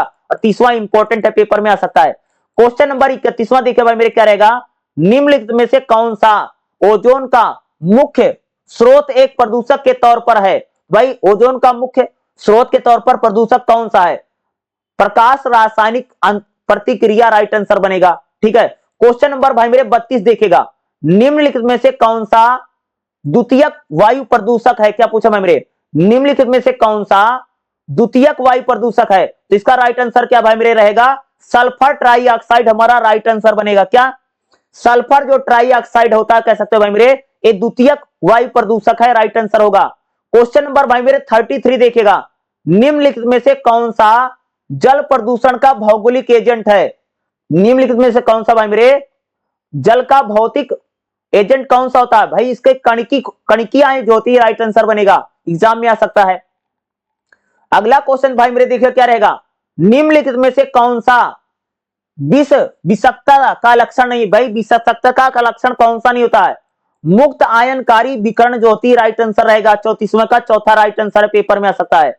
अगला क्वेश्चन भाई मेरे देखिएगा इंपॉर्टेंट है, स्टार मार्किंग कर लो 35वें में। निम्नलिखित में से कौन सा जैविक उपचार की अपशिष्ट नहीं है। जैविक उपचार का अपशिष्ट नहीं है, तो इसका क्या राइट आंसर भाई लेगुगिन राइट आंसर बनेगा हमारा। कई बार इसको हिंदी में कई बार इंग्लिश में बोल देता है। क्वेश्चन नंबर भाई मेरे 36 पर स्टार मार्किंग कर लेना, क्या रहेगा। निम्नलिखित में से कौन सा जैविक अपशिष्ट का भाग नहीं है। भाई प्लास्टिक जो होता है भाई मेरे जैविक अपशिष्ट का भाग नहीं होता है। क्वेश्चन नंबर भाई 37 देखेगा। निम्नलिखित में से कौन सा अपशिष्ट पुनर्चक्रण का लाभ नहीं है। तो भाई इसका राइट आंसर होगा भाई यह पर्यावरण को प्रदूषित नहीं करता, राइट आंसर बनेगा। क्वेश्चन नंबर भाई 38 देखिएगा, मोस्ट इंपॉर्टेंट है, स्टार मार्किंग कर लो। जलवायु परिवर्तन पर अंतर सरकारीय पैनल की स्थापना कब की गई। देखो क्वेश्चन फिर रिपीट हो गया। तो भाई जलवायु परिवर्तन पर अंतर सरकारीय पैनल की स्थापना कब की गई है। तो भाई इसका राइट आंसर भाई 1988 में की गई थी। इस प्रकार के क्वेश्चन बार बार हमको रिपीट होते हम लोगों को दिख रहे हैं, तो इस प्रकार के क्वेश्चन को भाई मेरे खास तौर से दिमाग में माइंड में बैठा के जाना है। ठीक है, चलिए अगला क्वेश्चन भाई मेरे देखते हैं। क्वेश्चन नंबर देखिएगा 39 क्या रहेगा 39। ओजोन पाया जाता है भाई मेरे, ओजोन कहां पर पाया जाता है। तो ओजोन भाई मेरे जो था समताप मंडल में पाया जाता है। कहां पर, जो ओजोन परत होती है वो भाई मेरे समताप मंडल में पाई जाती है। मोस्ट इंपॉर्टेंट है, समताप मंडल में 1500 से भाई मेरे कह सकते हैं कि 50 किलोमीटर के बीच में पाई जाती है। तो ओजोन लेयर या ओजोन परत समताप मंडल में 15 से 50 किलोमीटर के बीच में पाई जाती। क्वेश्चन नंबर 39 मोस्ट इंपॉर्टेंट है, एग्जाम में भाई मेरे पूछा जा सकता है, इसलिए इसको याद करना आपके लिए जरूरी है। अपने दिमाग में इसको फिट कर लो, ओजोन पर ओजोन वाला। क्वेश्चन नंबर भाई मेरे 40 देखेगा। अप्रदूषित वर्षा जल का पीएच मान कितना होता है। भाई जो अप्रदूषित वर्षा जल होता है, वर्षा का पानी होता है, इसका भाई मेरे पीएच मान बताओ, कितना पीएच मान इसका होता है। भाई इसका पीएच मान 5.7 होता है, जो अप्रदूषित वर्षा जल का पीएच मान। तो भाई मेरे पीएच मान भी कई सारे आपकी बुक में दे रखे, कभी कभार ये लोग पीएच मान को लेकर के क्वेश्चन एग्जाम में पुटअप कर सकते हैं और आपसे पूछा जा सकता है, इसलिए इसको करके जरूर जाना है। अगला क्वेश्चन देखिए भाई मेरे क्या रहेगा। निम्नलिखित में से कौन सा अधिकतम संरक्षण और प्राकृतिक पर्यावरण सुधार का एक आधारभूत कर्तव्य है। तो इसका क्या है, ये भाई मेरे कौन से संविधान में दिया गया है, तो 42वें संविधान संशोधन में इसको भाई मेरे कहा गया है कि कौन से अधिनियम में संरक्षण और प्राकृतिक पर्यावरण सुधार की बात की गई। तो भाई मेरे 42वां संविधान संशोधन में इसको कहा गया था।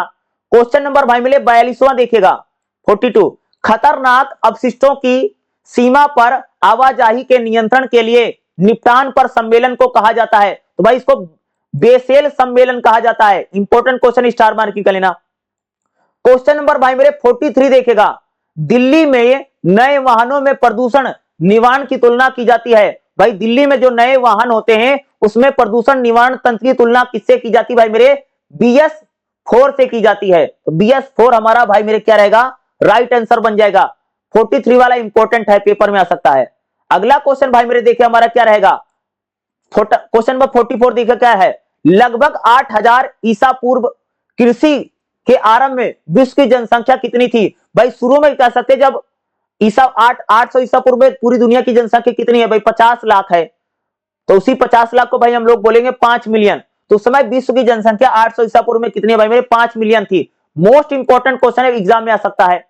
अगला क्वेश्चन नंबर 45वां देखिएगा, निम्नलिखित में से कौन सा शब्द WHO के स्वास्थ्य का भाग नहीं है। भाई निम्नलिखित में से कौन सा शब्द WHO के स्वास्थ्य का भाग नहीं है। तो भाई इसका राइट आंसर बनेगा भाई मेरे मनोवैज्ञानिक।